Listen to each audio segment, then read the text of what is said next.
Hello, cheesy penguins. Hello, Vio Weeb. Human 23. Hello, Super Shadow 957. Hello, Vio Weeb again. Hello, Von Bolt. Yeah, you Von those bolts. Oh, hello to you too, Von Bolt. Hello. Hello, Infidel Castro. Cheesy penguins again. Yeah, you know I like the cheese on my penguins. Ooh, cheesy penguins. Cheesy.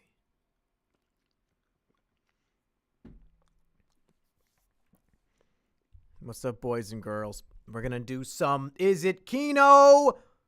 Top 20 movies of the year action as soon as E-Rich gets here. And I started unthawing an Uncrustable, and then E-Rich said, hey, let's do Kino.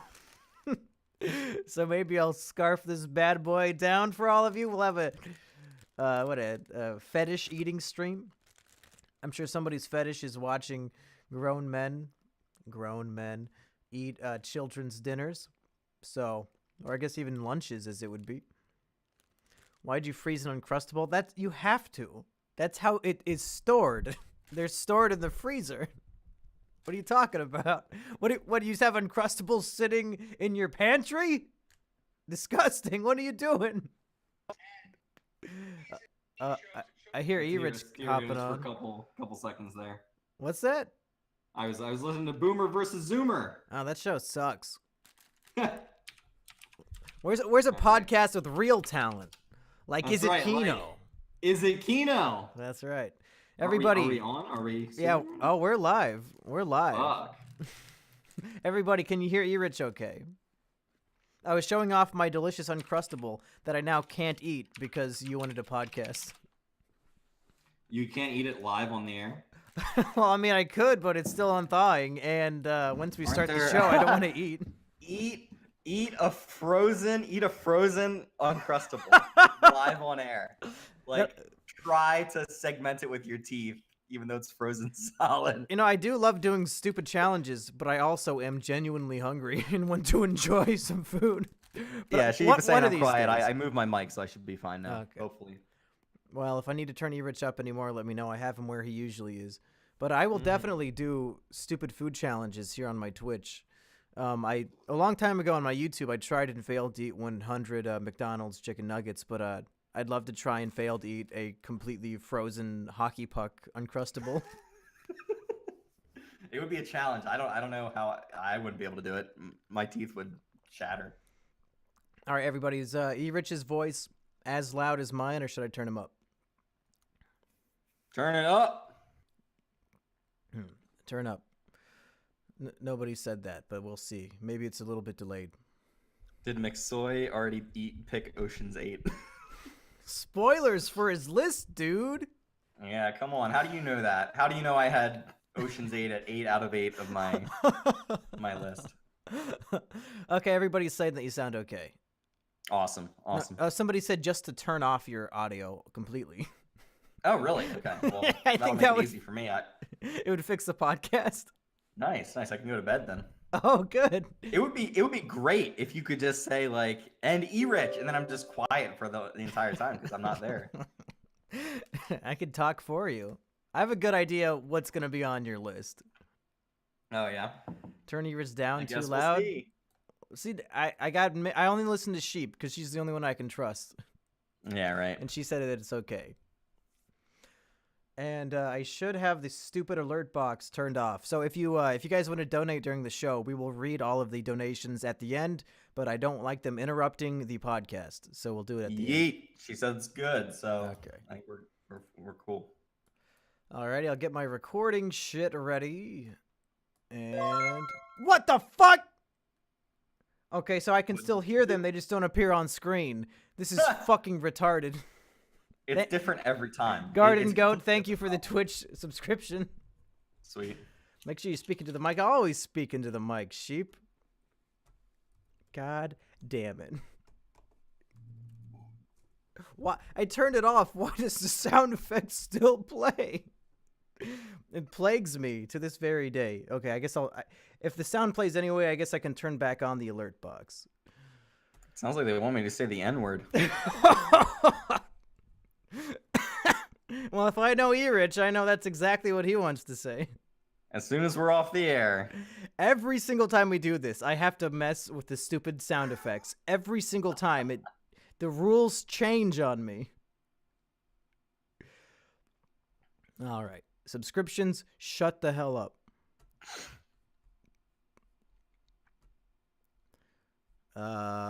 Donations, shut the hell up. There's no time for money. It's time to Kino. Is there not a shut the hell up option? Oh, I'm hitting it. This is the least monetizable show I do because I have to turn off money to even do it. And Bits, for the love of God, you better be off. For the love of God. Well, Mumkey, I am not working tomorrow, so we are. Well, good. I'm glad that now I no longer have to worry about keeping you up. It's just the hundreds of people watching. Yeah, right. Are you drinking anything? I see a juice. Yeah, it's this is chamomile tea mixed with orange juice. It's definitely not alcoholic. I definitely know what chamomile tea is, and I didn't just say that as a meme. Right. I've got some dark hot chocolate here and That's some rum in racist. there. Don't know why the darkness really matters, but you know. Oh, Sheep says it's her special drink called Sheep Punch. She invented it. Sheep punch. Oh, I gotta try some sheep punch. Sounds good. If you don't drink it, I punch you. She says. I tweeted out a link to this, and today it has been one of my biggest follower gains on Twitter because it's just been a constant day of Alex Jones shit posting. So I'd like to imagine somebody who's never heard of me before. They see me going on all these rants about InfoWars. They follow me, and now this is the first content of mine. It's just us talking about movies, and they're thinking, "What the fuck?" I was hoping for some alt-right shit. What is this? It's a movie review. Okay, Bizarre Revolver. Thank you for subscribing with Twitch Prime. It did not make the sound effect, which means I'm confident for us to actually start this fucking show. Sounds good. Testing. Get it done. Testing. Okay, I think we're good. Everybody, just to keep in mind, while we do the show, we're going to ignore the chat as best we can, ignore all the donations, and then after the show, we'll read it all and answer your questions and all that fun stuff. Anyway. Hello, everybody, and welcome to the big 2018 wrap-up. That's right, folks. It's the top 20 Kinos of the year. I am your host, Mumkey Jones, joined as always by E-Rich McCoy. That's right. It's 2018. We're going to be talking about 20 movies, and I only saw 18 of them, probably. You only saw 18 of the 20 movies that we're talking about today? Possibly. Oh, yeah, no, that's probably fair. There's probably a whole bunch. Here's how we're doing it, folks. Same as last year, but you probably don't remember. We both made our own individual top 10 movies of the year list, and we're going to go through it. You know, I'll do my 10, he'll do his 10, back, forth. So there might be some overlap, even. In fact, I'm almost completely sure there will be. So when we say top 20 movies, we really mean anywhere from top 20 to, I guess, top 10 if we have identical lists, but I highly doubt that we will. Right.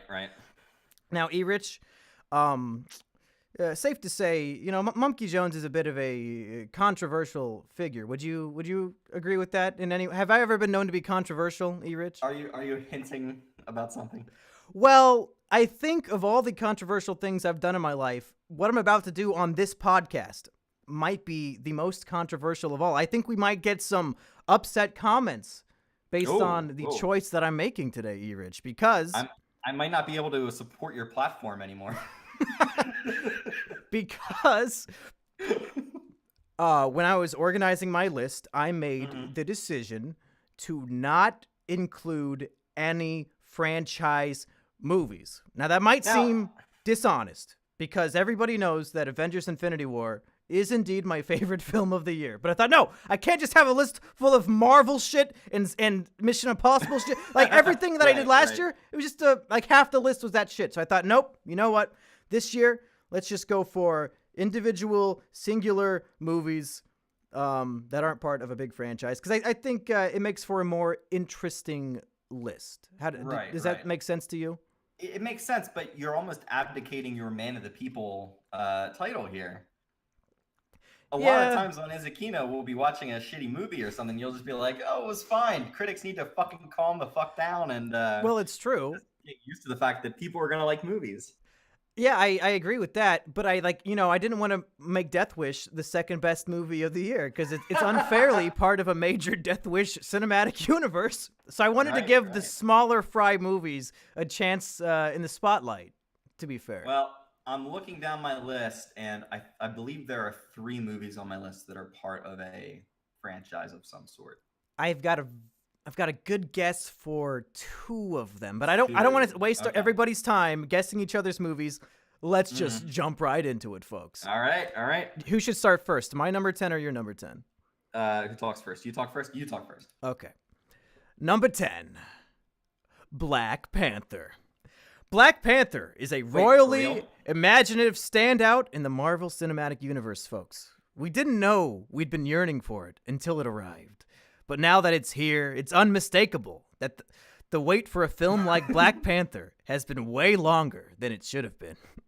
On one level, this is the next in line Marvel Universe story of the ruler of the mythical African kingdom of Wakanda, who moonlights as a superhero and has to contend with threats and problems both internal and external. Rich, I gotta confess, that's not really my review. I mean, everything you're saying, I completely agree with. I think you should bring up the fact that there have never been any black people in a movie ever before this point.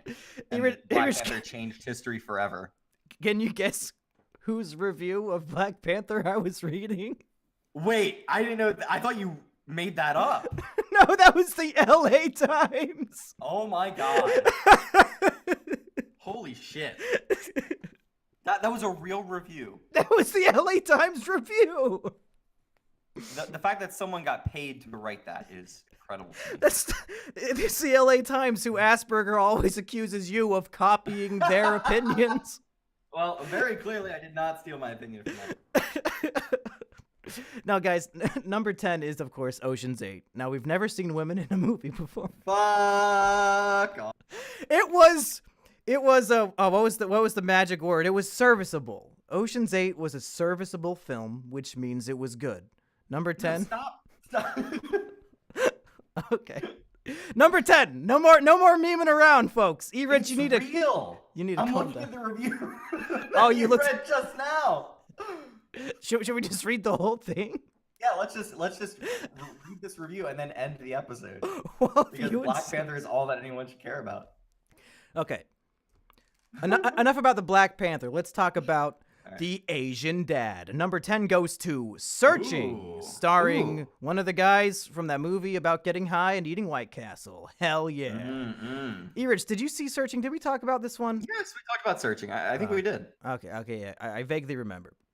Searching, if you don't know, is it was an experimental film because the whole thing takes place either on an IMAX screen or on it's just like it's a screen life movie. You know, it's on people's phones. Anything that's on a screen and being recorded with a webcam, that's the narrative thrust of the film.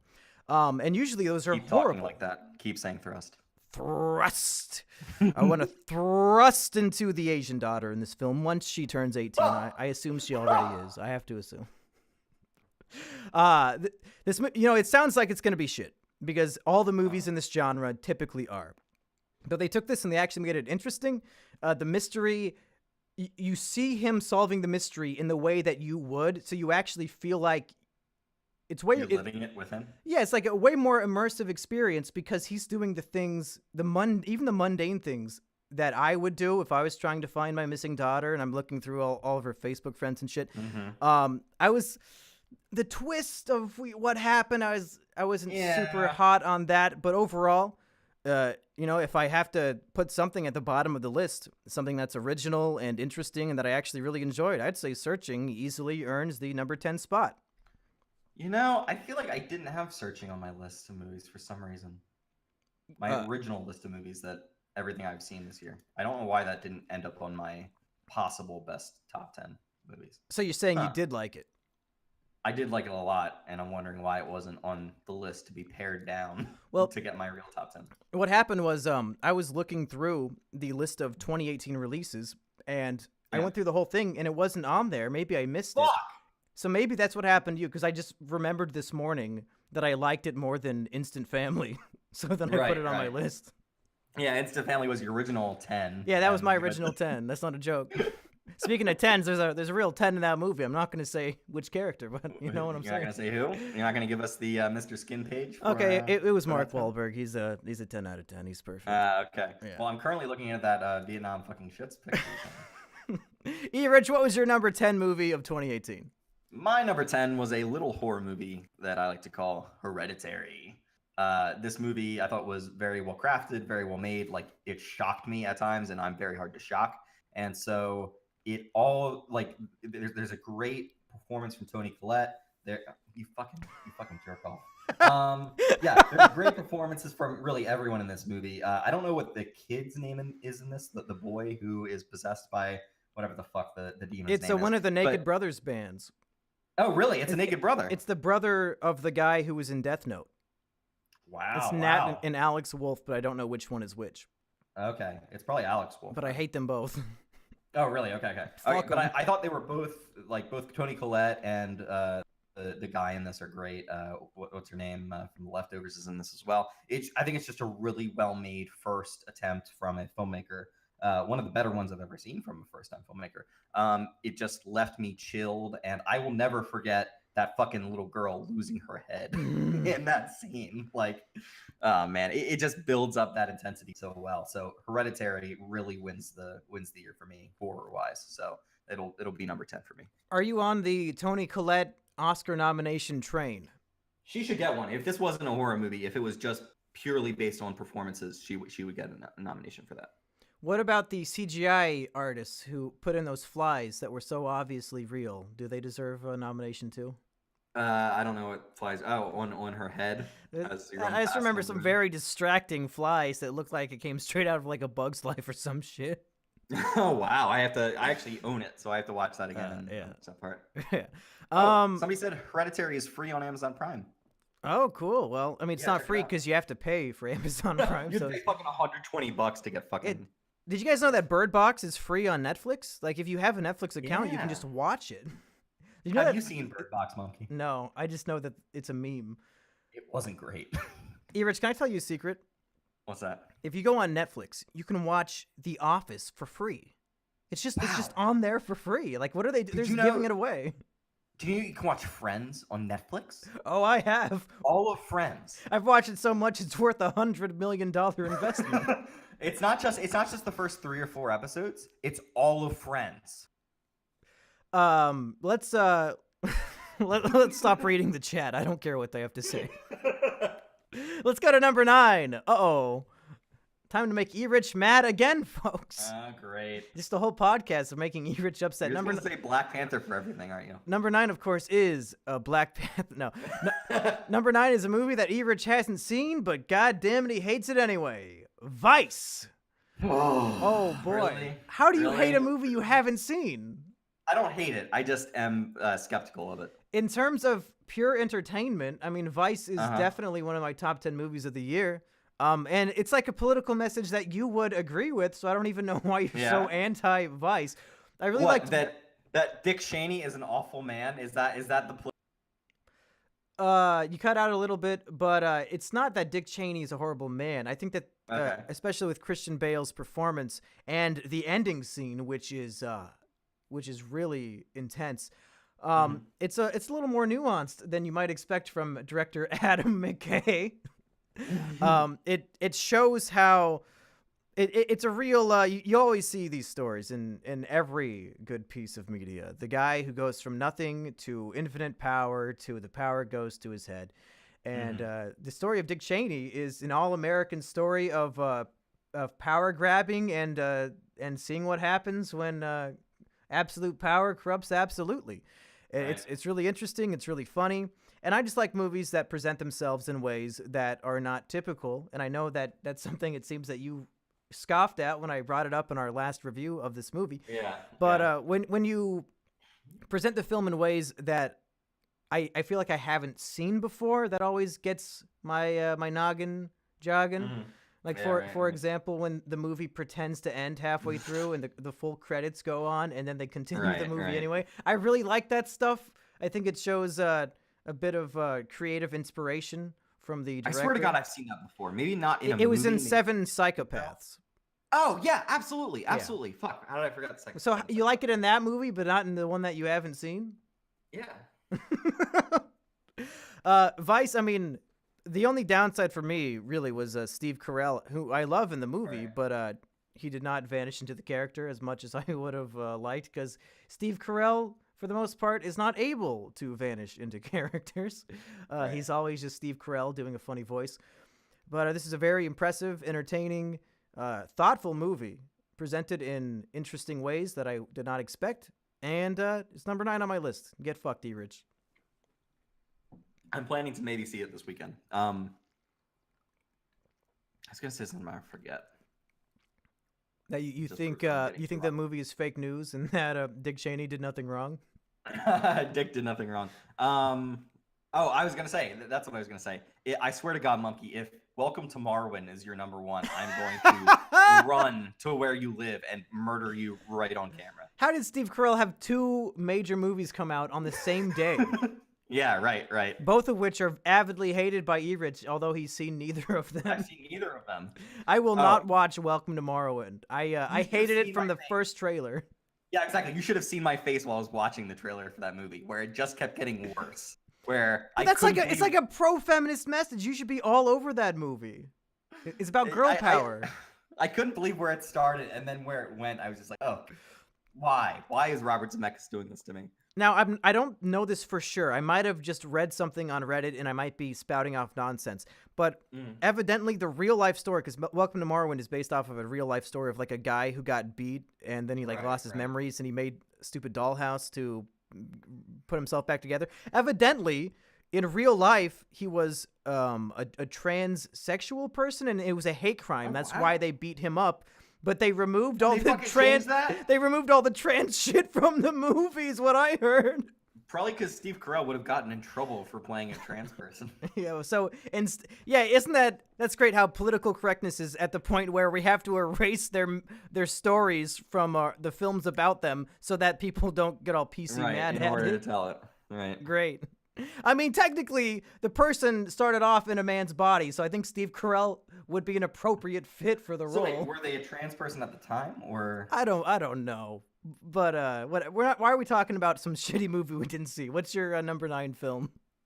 Welcome to Marwin, actually. No. No. My number 9 is called Sorry to Bother You. This was now I can't remember the name of the filmmaker. But yeah, Sorry to Bother You is an incredibly inventive movie. It's one of the most experimental, main release films that I've seen in a while. So it's about a black man who puts on white voice in order to sell products. And from there, it just goes absolutely insane. I was constantly, most of the things on my list, I'm just surprised by. Like you, where in Vice, you were just like, oh, I've never seen that done before. I've never seen anything done like it's been done in fucking Sorry to Bother You. It is just so trippy at times and really gets into the head of its character. It's not perfect. It's definitely a kind of first time filmmaker. He's probably thought about it a lot, but the translation to film is probably too long. It's probably not as focused as it should be, but it's really fucking good. It's just really well made, and it really enjoyed my time in the theater watching this. I saw it with some general acquaintances, and they all loved it for the most part. So I was just kind of super pleased to be with an audience that was enjoying it. I was going to say something about Sorry to Bother You, but I think I should hold off for a little bit, E-Rich. I think Does Monkey Joe's like a black movie more than me? Whoa, I don't know why we gotta put it in those terms, but I mean, Black Panther's my number 1, so almost definitely I do. Spoilers. Number 8 on my list, E-Rich, is a movie that I did not expect to end up on any list of mine. But as I thought back on all the movies we saw this last year, this is one that has stuck with me, one that I would like to revisit more than some others.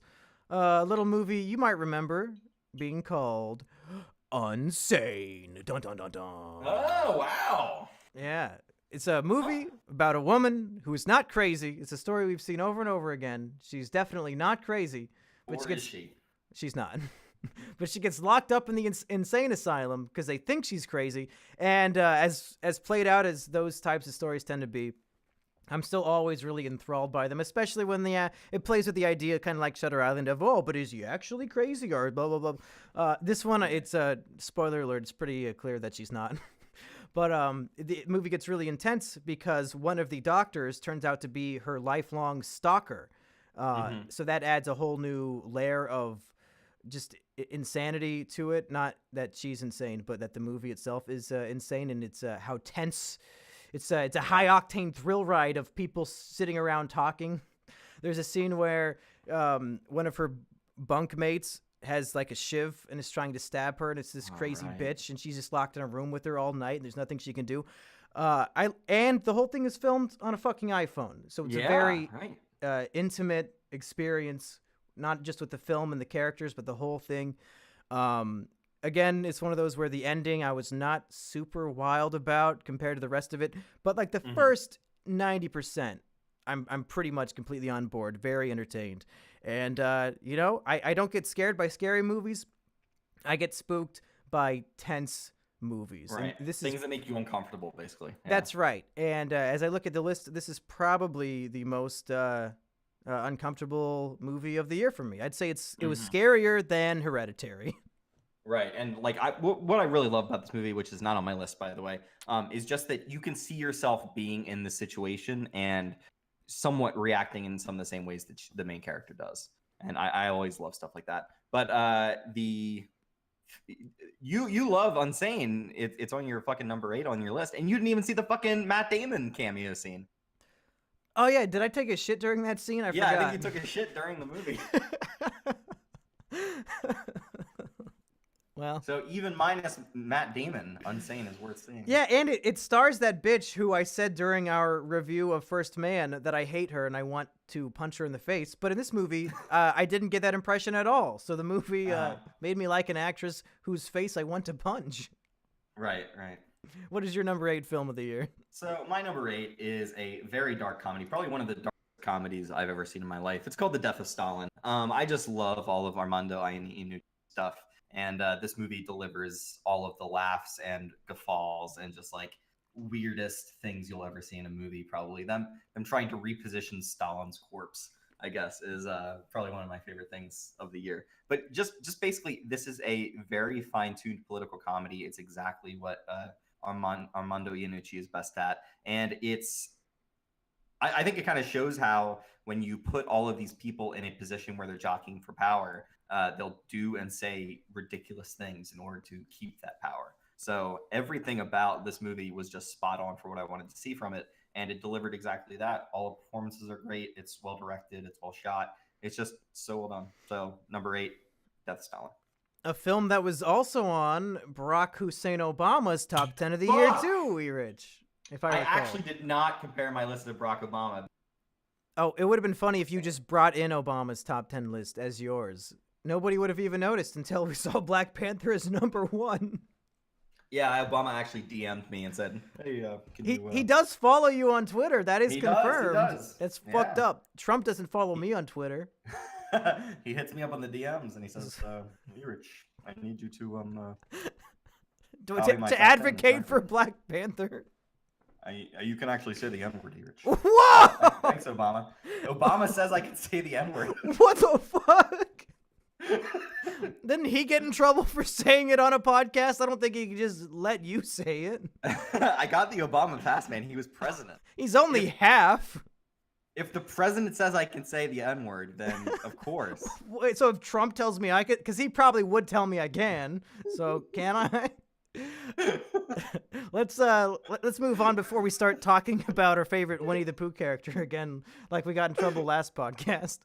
Yeah, right. My number 7 movie of the year. Rich, I lied when I said Unsane was the most uncomfortable film I watched. Oh, shit. I lied. The most uncomfortable movie you'll see on the big screen is Free Solo, everybody. A documentary about how the movie Solo, a Star Wars story, was unfairly restricted by Disney and people want it to be free. Free Solo. Go check it out. Yeah, that's also what they say when they're trying to get people to watch Solo: A Star Wars Story. Free Solo, free Solo. Get your.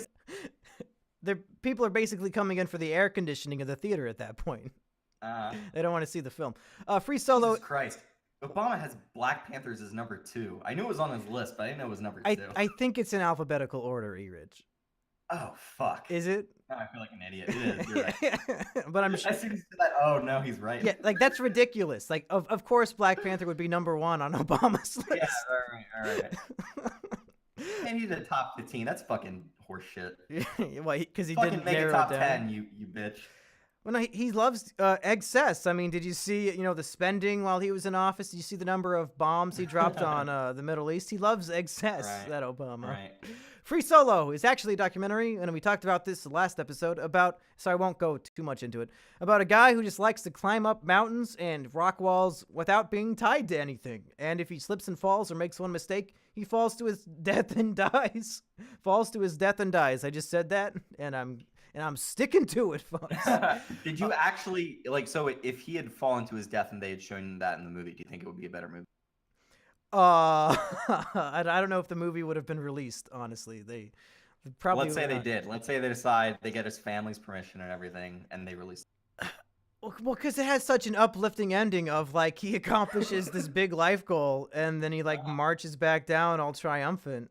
So it probably would have been the movie. They rewind that, and then they say, actually, he fell to his death. What if he like slips from the very top and he's falling and then it freeze frames and it zooms in and says, "Yep, that's me." You're probably wondering how I got myself into this Yeah, right, situation. right. Well, it all started. That's how you start off the movie.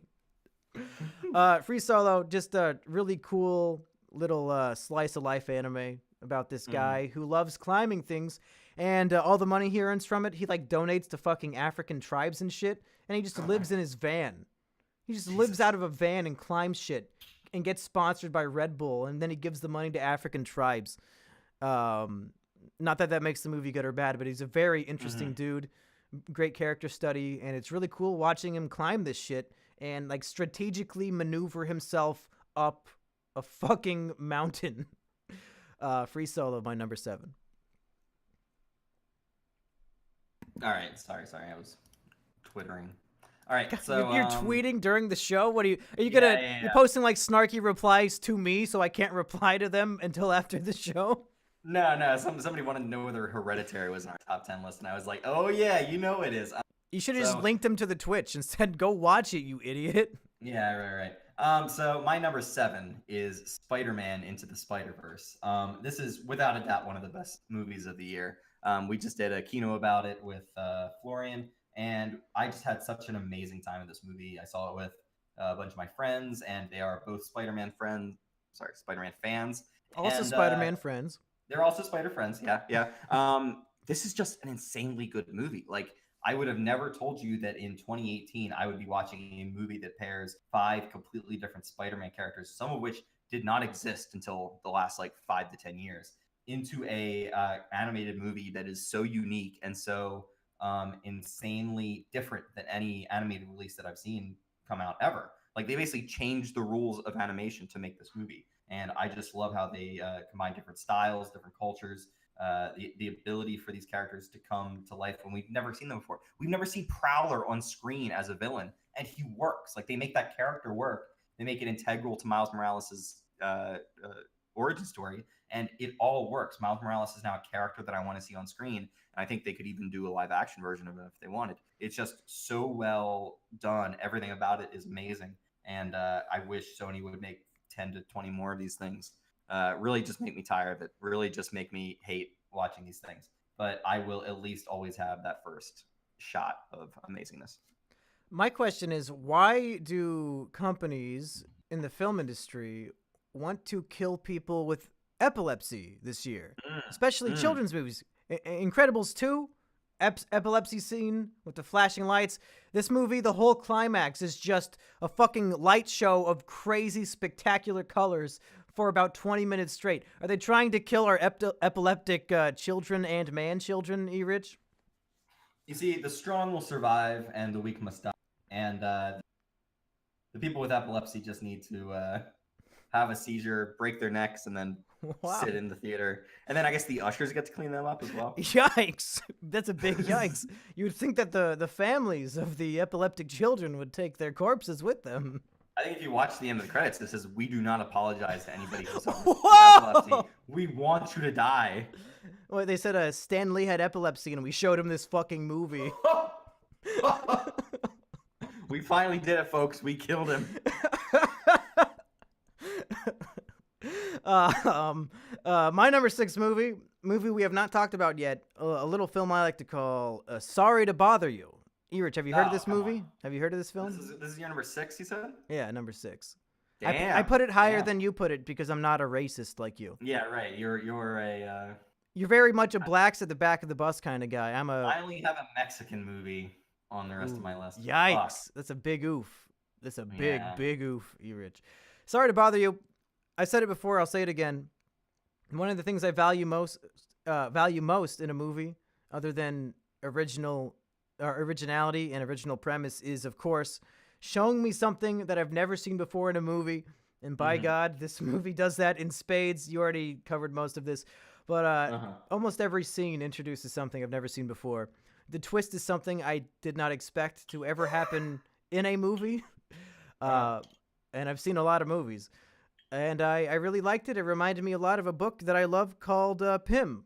So, yeah, just go back to what Erich said about it, because we don't need to talk about it twice in the same episode. Erich, How's what's that your book number spelled? 6? What's that? How's that book spelled?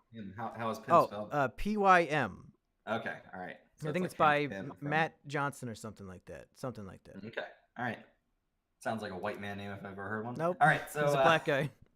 There's a black guy. All right, so my number 6 is The Ballad of Buster Scruggs, the new Coen Brothers movie. It debuted on Netflix. I unfortunately did not watch it in theaters because I am a cuck, and I watched it with my mom at home. So yeah, The Ballad of Buster Scruggs is a anthology movie. It's like 5, maybe 6 short films, and I really just think they did an amazing job putting together all these disparate stories. They're about different Old West character archetypes, and I just think that overall, all of the stories are incredibly sad, and I will always be there for a sad movie.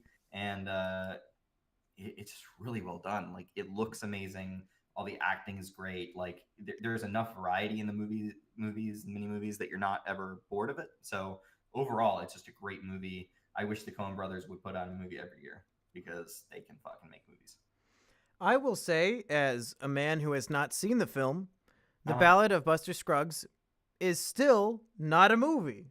It's a compilation of short films with similar themes. or, It's not a film. It's a bunch. Uh-huh. It's a festival of short films. Fuck you. Mhm. It's not a movie. All right. Okay. Oh boy, I think now we're getting into the top half of our list, and I think I've got like 2 movies in a row that Erich just straight up hates. So Fuck. my number 5 film of the year, one of the most high octane thrill rides I've seen in IMAX to date, the one and only Overlord, baby. J.J. Abrams is back. I didn't hate Overlord. JJ's back, producing more great films. He fucked up with that Cloverfield Paradox. Forget that movie. Overlord, JJ's back. It gives me faith that Star Wars Episode 9 will be good because JJ's name appeared in the credits of this film. Overlord, of course, is famously known as the Nazi zombie movie, but it's so much more. I love these World War II films that are more grounded and less action-oriented and more of people sitting in a room torturing a guy, and then the guy escapes and then tortures them back. I love that shit so much. And yeah, it's just if you can see it in IMAX, you should, but it's already way too late.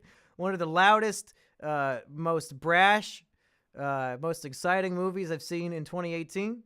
And Really? This is brash? With how loud it was, yes.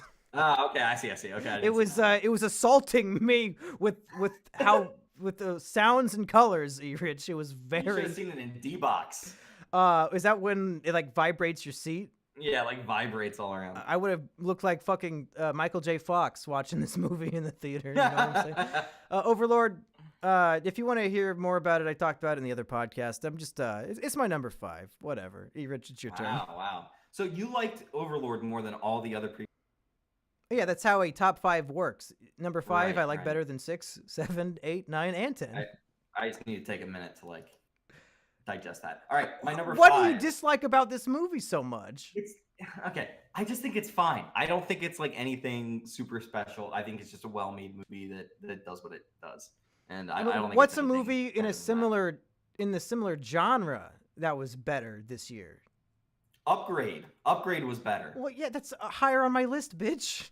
Oh, damn. Yeah, no shit, it's better. Neither of these are on my top 10. All right. You don't have Upgrade on your top 10? No. What the fuck? We said it was the was one of Kino my- of the year. I know. Fuck That was really early in the you. year. That was really early in the year. Fuck but yeah, you. Upgrade was in my list for like most of the time. I feel bad. You're making me feel bad about You this. should. What the fuck? We bonded over alright. how much we love this film, and you just Well- discard it. I bet the favorite is gonna be like number 3 on your fucking list, you loser. At least we're gonna have mostly different lists. Yeah, I'd it say seems that. that way.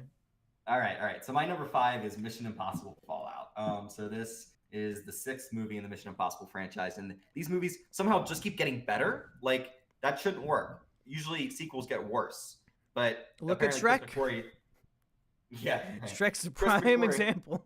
Shrek. Wait, fucking Shrek. Yeah, Shrek did get worse. Shrek 3 But and anyway, 4 are dog shit. Chris McQuarrie cannot make a bad movie. Like he somehow was making up the plots of this movie as they were filming it. They filmed all of the set pieces, and then they worked out why the set pieces were important while they were making the fucking movie. Like Tom Cruise is actively trying to kill himself on screen. Like as much as that Free Solo guy is trying to kill himself, Tom Cruise is too. He fucking broke his ankle. Tom Cruise was always tied to a safety rope. What are you fucking spilling your ramen? What are you doing over there? No, my bottle of water. That's a loud ass bottle. Yeah. Go on. Tell me more about how you want to fuck Scientologist Tom Cruise. Tom Cruise, head Scientologist who probably beats people up at the behest of Probably. Who's that other short dude who's in charge? Patton Miscavige? Oswalt. David Miscavige. Oh. Patton Oswalt. Yeah. Tom Cruise is probably insane, and that's probably why he does all these crazy fucking stunts. But he sells them. Like every single time he's doing something, he's actually doing it. He rode a motorcycle around whatever that fucking French monument My is. dad rides a fucking motorcycle. It's not that impressive. It was in fucking like heavy traffic. Like he wasn't supposed to be. My there. dad Like, goes in heavy traffic all the time. All right. Iowa is a Does your very dad busy fly- place. Does your dad fly helicopters around as Yes. much as Tom Yes. Cruise? Yeah. Okay. Is your dad Tom Cruise? Well, yes. Okay, you caught me. I think a little bit. You kind of look like Tom Cruise, just a little bit. What? Because I'm short? Fuck you. Yeah, mostly because you're short. You might actually be taller than Tom Cruise. I think I am. Yeah, but I mean, like, just these movies are so amazing. The Ilsa Faust character, played by I don't remember her name, is just great, and everything about these movies I just love. I will always see a Mission Impossible movie. I never liked them growing up. Like, I just thought they were dumb action movies, but it's genuinely good filmmaking most of the time. So, Mission Impossible Fallout. I also really enjoyed that movie, but of course I'm not doing any franchise films on my list. And speaking of, is that the other one you thought that I would be putting on my list? along with Black Panther, yes. Oh, I see. Because I know how much you love that Black Panther. Mm-hmm. Speaking of not doing franchise films, my number 4 film of the year is Mamma Mia 2. Mamma Mia, here we go again, folks. You're kidding me. Meryl Streep is back and better than ever, playing a dead character who does not appear in the film until the very end for one song. It's got it all, folks. You thought Mamma Mia 1 was better? This one's back. It has more heart.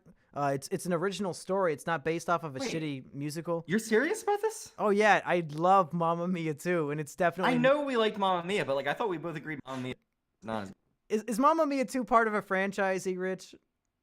Yes. Oh, so then okay, never mind. It's okay. Mamma Mia 2. Shit, you're right. Okay, I'll have to think of a new number 4. Since Okay. since I genuinely had Mamma Mia 2 as my number 4 movie. I can't tell whether you're joking or not. Really? You can't? No. The 2 is in the title. It's obviously part of a franchise. It's not. It's Mamma Mia : Here we go again. Fuck off.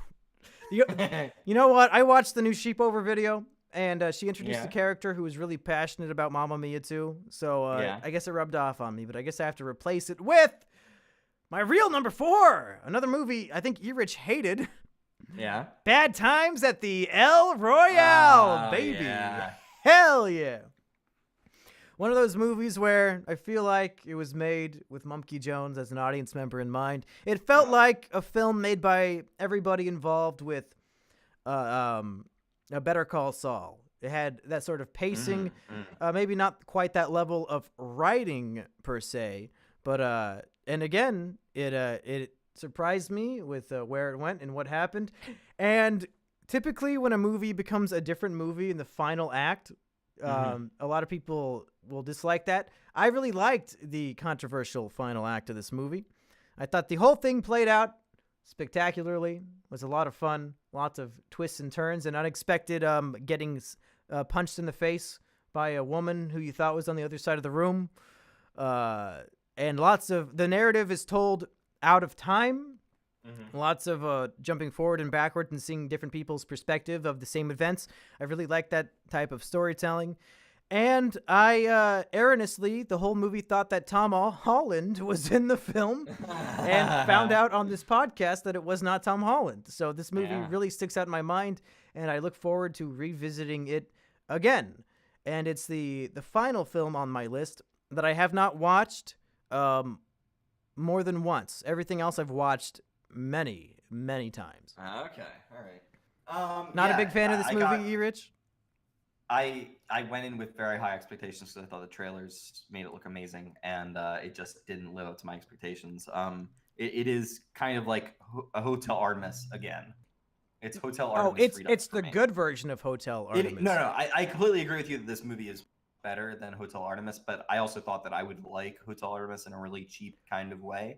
And then, like, Hotel Artemis, Bad Times at the El Royale, I thought would be the really good version of a Hotel Artemis type movie. Which and it then I was. was even disappointed with that. Oh, God damn it. I don't know. I can't even really sum up why I don't like it that much. Yeah. It's weird. That's okay. What's your number 4 movie? All right. My number 4 is Won't You Be My Neighbor? This is the documentary about Mr. Rogers. I waxed at what I thought was eloquently on our podcast about this, but Mr. Rogers embodied such a amazing spirit of teaching children and letting them know that they are cared for and loved in this world, and there's a reason for them to feel emotions, and they should feel comfortable doing that. And that is such a shut the fuck up. That is such a message that children should have in their life, because you don't know whether the parents are doing a good job in their situations. So overall, this was one of the most affecting movies I've seen this year. I was constantly crying during it. And I just absolutely love this movie. It really made me disturbed when it was like Mr. Rogers doesn't know how to handle 9/11. That is seriously fucking, that's rough. I don't know. Some of the movie kind of made me not like Mr. Rogers. I think it opened up some sides of him that I didn't agree with, mostly with how he dealt with criticism and mockery. Right. He was like very anti-parodies. Yeah, you can't parody me. It's like Mr. Rogers, I don't think the children watching your show also watch Mad TV. I think the adults can like have a laugh at your expense. I mean, you're like a famous dude. But otherwise, yeah, it's a good movie. Okay. Yeah. At least it was honest. If I were that filmmaker, I would have cut that shit out. No negativity about Mr. Rogers. Only the good stuff. He was perfect. He weighed 143 pounds his entire life. That means I love you in numbers. He loved us. Oh yeah. That means I love. It does. 143 means I love you in numbers. They said that in the movie. Yeah, they sure did. They sure did. Ooh. You ready for my number 3? Oh, top 3. Yeah. You thought you're fucking. Oh, you think you're so artsy fartsy. Oh, my 4th favorite movie was a documentary. Oh, look at me. Bitch, I got a documentary at number 3. So look how smart I am. I'm a fucking genius over here. Number 3 movie of the year, objectively, everybody, is 3 Identical Strangers. Oh, I want to see this so bad. A movie that everybody needs to see. the real-life true story. It's a documentary about triplets who did not know that they had brothers, and they all meet up in their late teens and go on wacky adventures, banging women, opening up a restaurant in New York City. But then they find out their whole life is literally a Jewish conspiracy set to do like the Jewish people were doing Nazi-esque experiments on their own people. Wait, really? And that's all I'll say. I love this movie. Is that really in this movie? I swear to God, that is what happened. This movie is nothing but plot twists and turns and crazy shit, and that reveal is about halfway through the film. Oh my God. Yep. Fucking okay. So here's the deal. One of my local movie theaters is playing this movie again as a part of like Best of the Year thing. I have now resolved to go see this movie. You have to. I'm going to make it a priority. Like, it's so hard to tell people, like, you will not believe what happens in this movie without just telling them the unbelievable shit. But then you feel like you spoiled the experience. But, like, that's as far as I'll go when I say this is one of the most entertaining, exciting movies of the year. I've watched it probably 3 or 4 times now because I love showing it to people and making them watch it. So, 3 Identical Strangers. I am a spoiler whore, so sometimes it will take me hearing the spoilers for a movie to make me really like want to go see it, and you just made me really want to go see this. Hell yeah, there you go. Go check out 3 Identical Strangers, everybody. Okay, all right. I got chills down my spine. Hell yeah. All right, so my number 3 is a movie that's a remake, and it's called Suspiria. I talked about this on our Kino catch-up of the year, and Suspiria is truly an insane movie. It is a remake that is totally unlike the movie it's based on. Keep jerking off, you fucking asshole. How the fuck is this going to sound on the actual podcast when I just stop talking and say, yeah, keep jerking off? Well, hopefully everybody realizes we're streaming these podcasts now live on Twitch, and whenever Everidge gets full of himself, I start pantomiming masturbation. As well you should. But so Suspiria, it's a Luca Guadagnino movie. I love. That might have been my number 1 movie last night. I don't know. But your number 1 movie last year was like some Japanese shit or something, or French shit, was it, something. Storm. Okay, all right. But yeah, I mean, Suspiria is just such a well-made movie. It is a layered movie. Like there's several different stories going on here. I didn't even mention the main character, whose name is Susie, who's played by the bitch from 50 Shades of Grey. And Dakota Johnson. She does a great job. She was in Bad Times at El Royale and did a great job in that too. I didn't hear you say a goddamn thing. Yeah, right. She did a good job in that. Wow. 50 Shades Girl bad, says E-Rich. 50 Shades Girl bad. 50 Shades Girl bad. But I mean, she does a great job in this. Just everything about this movie is exactly my style. And it's so shocking at times and just so provocative.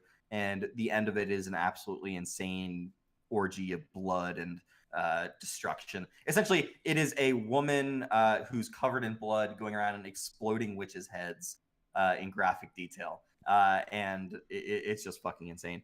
But it has a lot to do with German history, and it has a lot to do with witchcraft. And we know E-Rich loves every aspect of German history.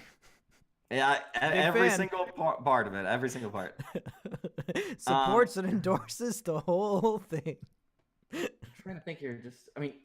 Anything that I have missed, I probably mentioned Kino review episode we did. But just a really well-made movie. I really want to watch it again when I get the chance. Great soundtrack by Tom York, and something that I really want to revisit to just give its full kind of context. So yeah, really good.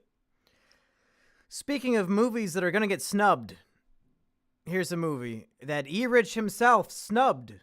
Number 2 movie of the year, of course, is Upgrade. One of the most Kino experiences we had all year. We both agreed it was better than Avengers Infinity War. You said it was going to be the movie of the year, and then you did not put it on your top 10 list at all. Truly sad. I'm sure that discount Tom Hardy is looking for you to fight you in a crazy kung fu battle. Yeah, and director Lee Winnell as well. Upgrade is the Kino version of the already pretty Kino movie Venom that also came out this year. Kino in different ways. Upgrade is Kino in a technical and enthralling level. Venom is pure comedy Kino. But Upgrade is the story of a guy whose brain gets upgraded with a computer AI, and it helps him get into crazy cool fights where the computer takes over his body and fights people. Meanwhile, the actor does not want to hurt anybody, and you can see like on his face he's like regretting it and like cringing and sad while his body's pulling off amazing feats of martial arts. And the action scenes in this movie are what really make it top tier Kino. I'd say it's a must see if you like original small budget movies that are action packed and just fun. And then of course there's an obvious twist that everybody saw coming, but that's okay. And I really loved it, and you did, and then you decided to give a bunch of shitty movies spots on the list instead of upgrade. Every single word you said is absolutely true. I instantly regretted not putting on this list as soon as I realized it would be on your list. I regret everything I've ever done making this list. I will not change it, but I will say that I regret not having upgrade on here. I should have found space for it somewhere. I should have taken fucking I don't know, something else off. Hereditary, maybe. Maybe I liked upgrade more than Hereditary. Can we do an edit? Can we do a mid Kino edit of my list to get upgrade on there? I don't want to be called fake news for not having 20 unique movies, so maybe just for the sake of keeping it diverse, you should just tell upgrade to go fuck itself, since you clearly did not care enough before the show. Because the more you were saying things, I just love. I'd say Discount Tom Hardy is one of the best performances of the year for me, at least. Just the way he is able to convey how little he wants to be doing these things while also being an amazing action hero at the same time. It's so awesome. It's so hilarious. This movie knows exactly what it wants to be. It uses its budget so fucking well. Like, you cannot tell that this is a cheap movie just because they what was it, like $3 million or some shit, or like $1 million? It was crazy small budget. And the movie, I thought, looked as good as anything else that I've seen this year. Yeah, it feels like a good theatrical experience. I did not mind seeing this movie in the theater. Like, it's not one of the most expensive movies of the year. And it just, from concept to execution, it just seems like they nail everything about it. And Upgrade should actually absolutely be seen. Like, I feel bad not having it on my list. If anybody in this chat or even listening to this podcast hasn't seen Upgrade, go see Upgrade. It is so fucking good. You just download it. I heard it's free if you paid for Amazon Prime. Yeah, so what you're saying is download Upgrade. Whoa! Erich, what is your number 2 film of the year? Let me guess. Black Panther? Ocean's 8? Not quite. That's number 1, bitch. All right, so God damn it. Number 2 is Roma. It is a black and white movie by Alfonso Cuarón. It's about a Mexican housekeeper, I guess, who is racist. I don't know why their nationality is relevant. Erich, disgusting. They're all Mexican. Yeah, I don't see Mexican. I just see everybody looks the same to me. Well, yeah, it's also in black and white, so you can't see. Yeah, everybody's just black and white. But yeah, so Roma is just a beautiful, succulent movie to take in. Alfonso Cuarón's ability to use a camera and capture all of this stuff. Stuff is the worst word to use in this case, but essentially the entire landscape of the movie, the entire shot choice he uses, the long single shots that he's keeping track of, the little like details that he's using all throughout it. Yeah, people are saying succulence in the chat. Fuck you. It is succulent. You want to eat this. You got to stop reading the chat, man. Yeah. It's not doing any good. They're never gonna say anything nice about you. I did. One of my favorite comments I've ever seen was, I feel like we don't give enough, or we insult Erich too much, but also we don't insult him enough. It's paradoxically true. Yeah, absolutely. But yeah, I mean, just Alfonso Cuarón should at this point be known as one of the best filmmakers working in Hollywood, and he absolutely is. I don't know. He made the worst Harry Potter movie. I don't think I can forgive him for that. What the fuck are you talking about, boy? Harry Potter 2 is the best one. 3. Then Harry Potter 5. About 2 is the then best. 1. Then 8. Then 7. And then all the other ones. And then number 3 is the worst. Oh, fuck you. All right. I hate movies about time travel. I hate movies where... No, it's not about time travel until the very fucking... The whole second half is time travel. But it's like the last... The joke is that all my favorite movies are time travel movies. Oh, right, because you love Back to the Future and everything. Fuck you. All right. So, yeah, I mean, just Roma, it absolutely deserves to be seen on a big screen. You probably won't because you'll see it on Netflix. It's a Netflix movie. It's a Netflix movie. I just implore you, if you watch it on Netflix, turn off your phone, take your phone, throw it against the wall, like get it away from you. Watch the fucking movie. You can't Like, even get off your phone to talk about the movie. How are we supposed to watch the whole thing? It's probably like no, 4 I've hours been talking long. about this movie the entire fucking time. You said you were tweeting earlier. You're just reading the chat. Yeah, earlier. Not when I was talking about Roma though. But just in general, this is such a great movie, and more people deserve to see it, especially because it's on Netflix and it's fucking available for everyone. So No, yeah, it's completely free because it's on Netflix. yeah, exactly, free. You don't pay for Netflix at all. Netflix is a public service that everyone gets. I mean, in a way, it kind of is. If you know somebody who has a Netflix account, you have one for free. I mean, Yeah, my parents pay for it. I don't fucking pay for Netflix. Wow, I pay for my own fucking Netflix. You fucking. You don't have a friend or family member who just gives you their password? I am the friend or family member who gives password. That's a big oof. Big oof. All right. Erich, do you want to guess what my number one film is? I guess Black Panther, but it's probably gonna be Sherlock Gnomes. God damn it. How did you know? How did you know? Well, Sherlock I just know Gnomes is the film of the year. Yeah. God, I wish I still had my review that I wrote in front of me that I read during our Sherlock Gnomes episode. That was fucking funny. I don't remember even what the joke was. What did I say about Sherlock Gnomes? I don't remember it all, man. To be fair, you have to have an extremely high IQ to understand Sherlock Gnomes. The comedy is blah, blah, blah. Erich got gnomed.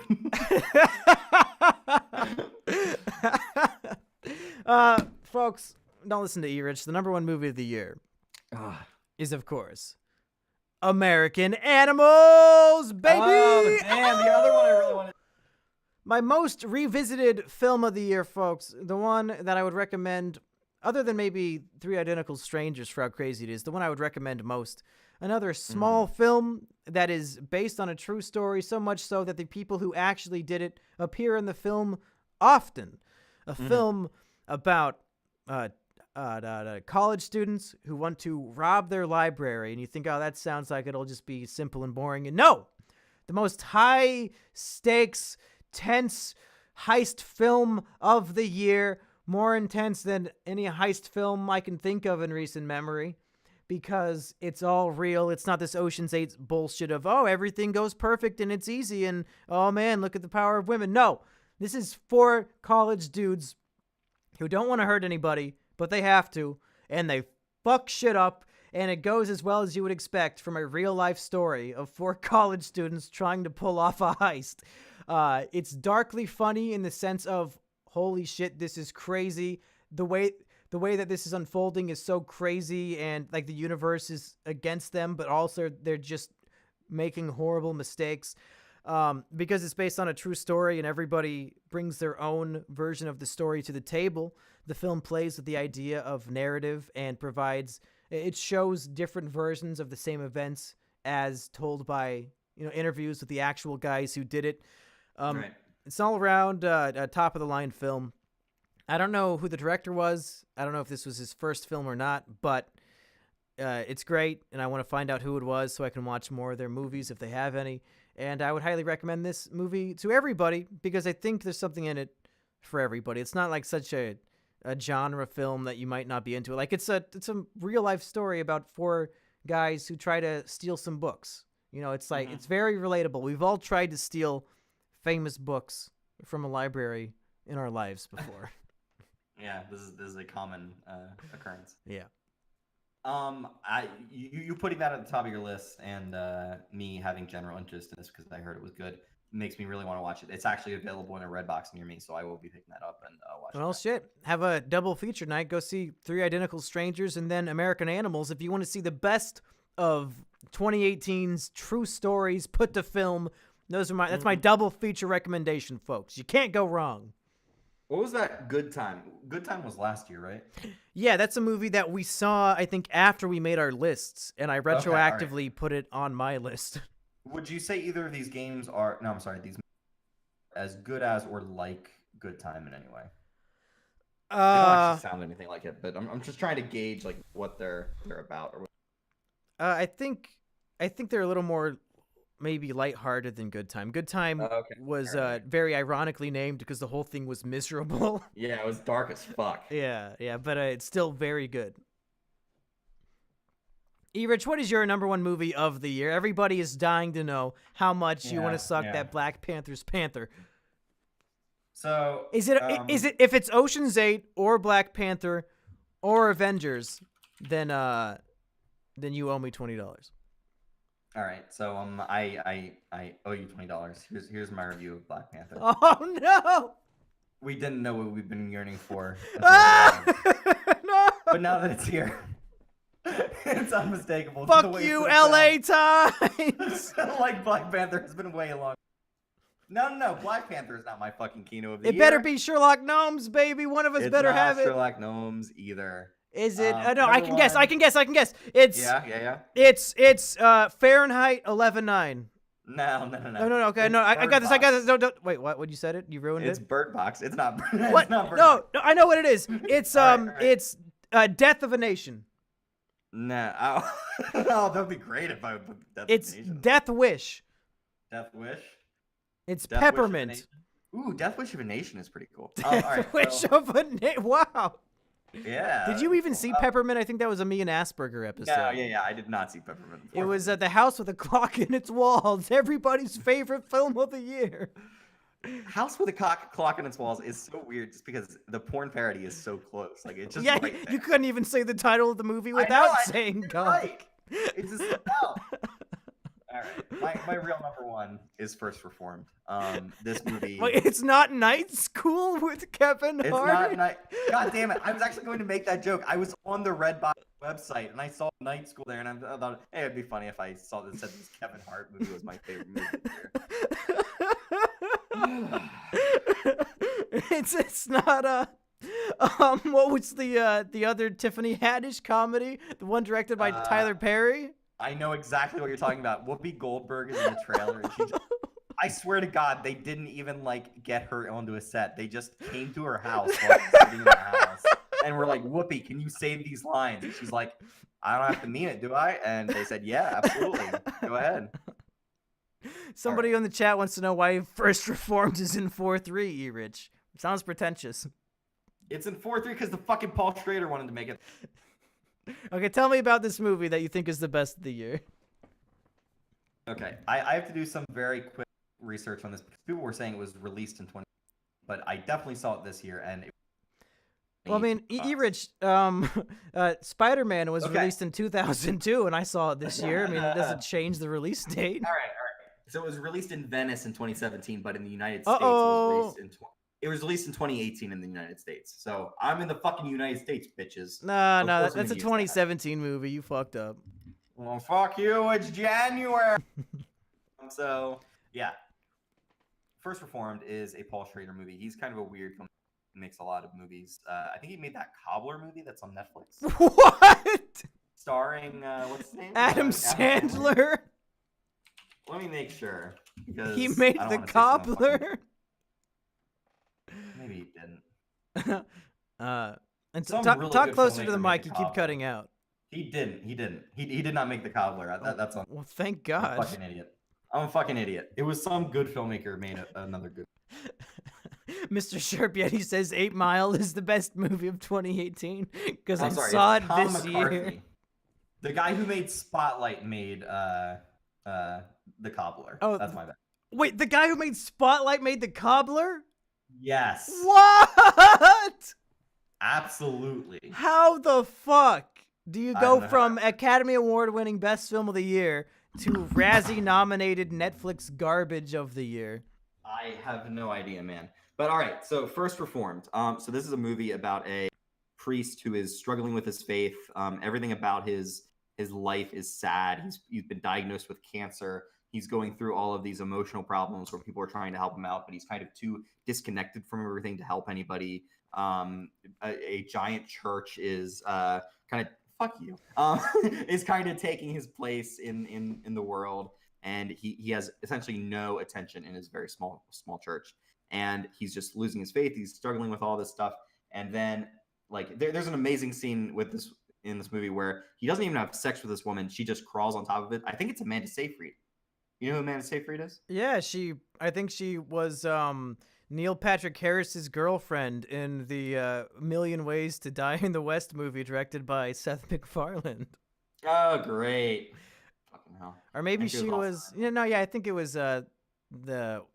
I think she was like the slut. Or I don't know. That was Wait, she. what the fuck? She's in that That was movie Cedric the somewhere. Entertainer? Cedric the Entertainer's in this motherfucking movie. He Shit. must not have entertained you very much if you didn't know who it was. I mean, he plays a very low-key role. He's not, like, entertaining. Oh, he He's plays Loki fantastic. from the Marvel movies. That's a weird casting choice. Why Why is he in this movie? So fucking First Reformed is just it just hits you. Like it is such a gut punch of a movie. It deals with some very big environmental issues that are going to become reality very quickly. It's one of the reasons why people consider not having children is because the environment's going to get worse and worse, and humanity is going to devolve into this bullshit apocalypse. But yeah, I mean, Ethan Hawke is one of my favorite actors. He just does a great Oh yeah, job the here. Hawkman is very good. Yeah, right. Birdman, Hawkman, yeah, they all sell it. But Man, yeah, man. so man, where man? Yeah. So First Reformed is just a singular theatrical experience. Like I'd say it's kind of like Ghost Story, and that it was shot in 4:3, and it's about like a single man's Oh, journey. Erich, don't Based misguide the audience. A Ghost Story is not shot in 4:3. The edges are rounded. aspect ratio? Oh, fuck off. That's not 4:3. Edges are rounded. I guess you're right. But yeah, I mean, First Reform just hit me like a shit ton of bricks, and it made me feel things that I didn't know I could. Amanda Seyfried is great in it. She lays on top of Ethan Hawke, and they fucking like go through the entire universe. So it's fucking crazy. Now, what was the better Amanda Seyfried performance this year? Was it in that movie or in Mamma Mia 2, Mamma Mia, Here We Go Again? It's close, but definitely First Reformed. Oh, okay. And also, But, yeah. how dare you ask me if I know who she is when she's the star of our favorite film, Mamma Mia 2, Mamma Mia, Here We Go Again? We definitely talk about her and how hot she is this year. So. True. Yeah, just this movie is so fucking good, and I really want to see it again because the ending is, I think, very up to your interpretation. It's either a happy ending as presented, or it's all in his head, and it's incredibly sad. Well, Because I'm a there- very pessimistic person, so I look forward to the downer ending of this film. Right. Because essentially, at the end of the movie, he does something he shouldn't be able to do, and it's like kind of a small thing. Like it's essentially a door is locked, and he shouldn't be able to get into that door, and he does, and he's able to stop whatever's going on. But yeah, I mean, So such it's a real Leo finally sees his kids' faces, but the top keeps spinning moment. It's a real suddenly Birdman can fly, and we smile out the window at him moment. Is that what? yeah, but I feel like it's more personal than either of those. More personal than seeing your kids' faces, E-Rich? Inception is still the best movie of the decade. How dare you? Yeah, man. I mean, this movie goes deep. So definitely see it and get back to me. I do love going Yeah. deep. People are saying Monkey Jones Stops School Shooting is on neither of our lists. Yeah, I thought it would be a little vain to put my own film on my top 10 of the year list. Yeah, I guess. And if I had nominated myself for Best Supporting Actor, I don't think I'd get any credibility for that. Well, like at the Razzies or what? Yeah. So folks, that's it. We've got, I think it was 19 unique movies. The only overlap was Sorry to Bother You. Is that right? I guess so. That kind of amazes me. Yeah, we have very different taste in films this year, even though I haven't seen half of your movies and you haven't seen half of mine. So maybe once we catch up, we'll have some overlap. Who knows? I don't know what you mean by half. I think the only ones I haven't seen. Sorry about it. Fucking Three Identical Strangers and American Animals. Well, What they're else do you have on they're in terms of raw view count, they're half the movies that I saw this year because I just keep All right. watching them over and over again. Okay, I see. I can't believe you didn't put 3 billboards outside Ebbing, Missouri. That was last year, you fucking idiot. Yeah, right. That was already his keynote of the year last year. All right, folks. That's both of our top 10s. A real top 19, you could say. Mm-hmm. It's too bad we only get the opportunity to do these types of Kino episodes once per year, E-Rich. But now we get to go through a whole nother year of watching stupid, shitty movies and combing through and finding the 20 good ones to recommend to everybody, only for them to ignore the recommendation and keep watching garbage. We got. I don't think there's a whole lot of like arty movies that we have yet to see yet. I think we've seen most of the Oscar bait shit that's going to be coming. Yeah, out. this was a bad year for Oscar bait, I think. They really there was no like 3 billboards type of movie that really came out this year that I can think of. I'm trying to think. Do we know what's going to be nominated? No. They didn't put the nominations out, right? No, they have not yet, as far as I know. Okay. I'm sure we would have heard about how Oscars are too white or some shit if they would have been out by now. Oscars too straight. It's all going to be gays. Entirely gays. Were there even any gay people in movies this year? Not that I can think of. It was all But hey, straight people this year. Everybody, Is It Kino is now on the iTunes store for free. You can subscribe and get the show downloaded to your iPod or whatever fuck. I don't know how iTunes works. You can get it on there. It's also on Podbean and Rich. What are the other podcast services people can get our show on? Yeah, it's also on Spotify and the Google Play Store.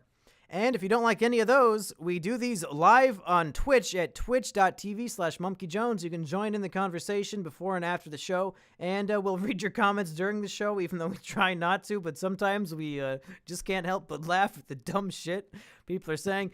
You can also get our podcast, according to Cheddar Cheese in the chat. He says you can get our podcast on Netflix for free. So I didn't know that. Rich, are you dead? No, I'm trying to fix my fucking mic. Sounded like you fell face first into your keyboard and you were dead. Also that. If you want to follow me and what I'm doing, go to mumkeyjones.com, mumkeyjones.tv. All the podcast episodes go on there as well. Rich, where can people find you online? You can find me on Twitter harassing Mumkey for deciding to go at eRichKino. Thank God you cut out before it said where I was going. Yeah, but eRichKino on Twitter. And my channel is the eRich channel. Just search eRich, I guess, on YouTube. Yeah, good luck finding that. Comb through some shit. And you'll find the eRich channel on YouTube. And what are we doing next, eRich? Do we have to go see Holmes and Watson so that everybody can know how good it was? Maybe I'll have to put it on my list retroactively. Who knows? Hell no. Do I really have to see Holmes and Watson? Well, now that you don't want to, I'm going to have to say yes. Yes. I'd rather see Vice. No. I already reviewed Vice on this podcast. We have to go see Holmes and Watson. Fuck. Or as Human says, it's Holmes and Kino. No. That doesn't make any sense. Mm-hmm. Hey, everybody. Thanks for tuning in to another feature-length episode of Is It Kino? I have been your host, Mumkey Jones, joined as always by Mr. Rich McCoy. Show Dogs was actually Kino of the Year. I take it all back. Whoa! Whoa! Show Dogs was pretty good. See you next time, folks. All right, and that's a wrap, everybody. We did it. Another Kino in the books. Wow. Boy, howdy. Thank you for distracting us with hilarious chats in the Twitch again. Yeah, right. I'm so bad at my job, I start reading the fucking chat. You just get bored, not even when I talk, but when you're talking, you get bored. Yeah. I can't even fucking complete a sentence. Can't even listen to yourself talk. Mm-hmm. All right, let's see if I can accurately turn all these alert box things back on, but I'll probably fuck it up. Let's hit us in the chat with any questions or things you want us to talk about, whatever the fuck comes to mind.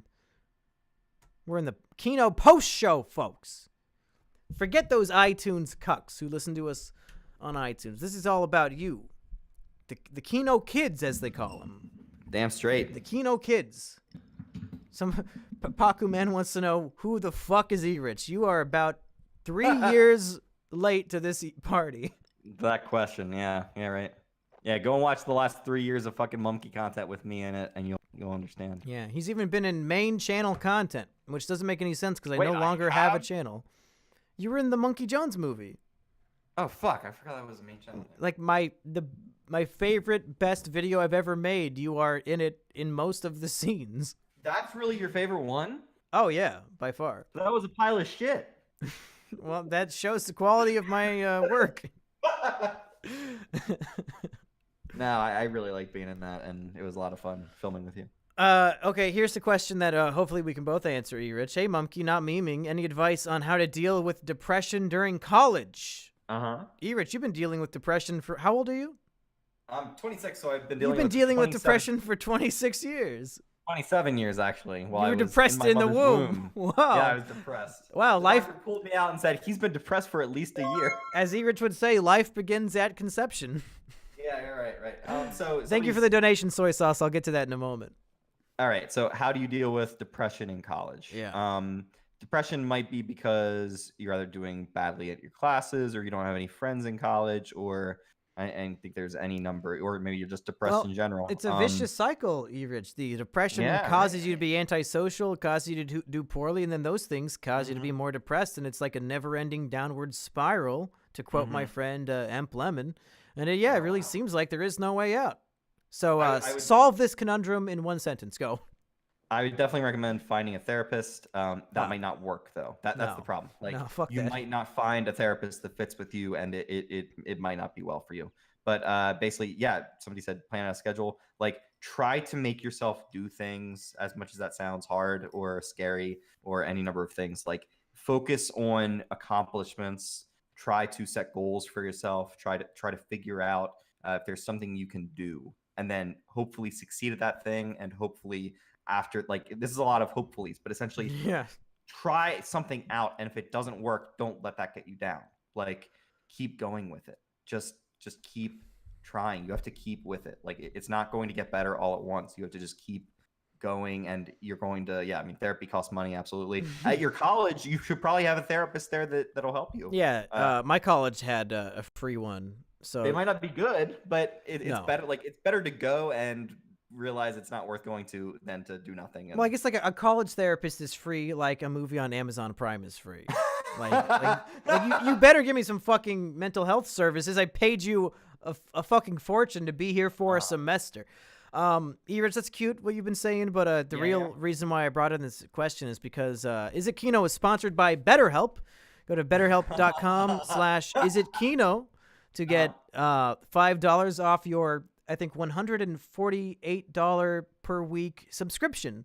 Yeah. So that's betterhelp.com/isitkino for it'll cure your depression, or I assume your money back. I don't know. I didn't really read what they sent us. They just told us to advertise it. So like in general, I'd say also try to exercise. Like not even a lot, just go out for a walk or a run. Like just being outside and kind of stimulating your endorphins tends to help at times. So just try it. Like it might not, like all of these things might not help, but it's worth trying.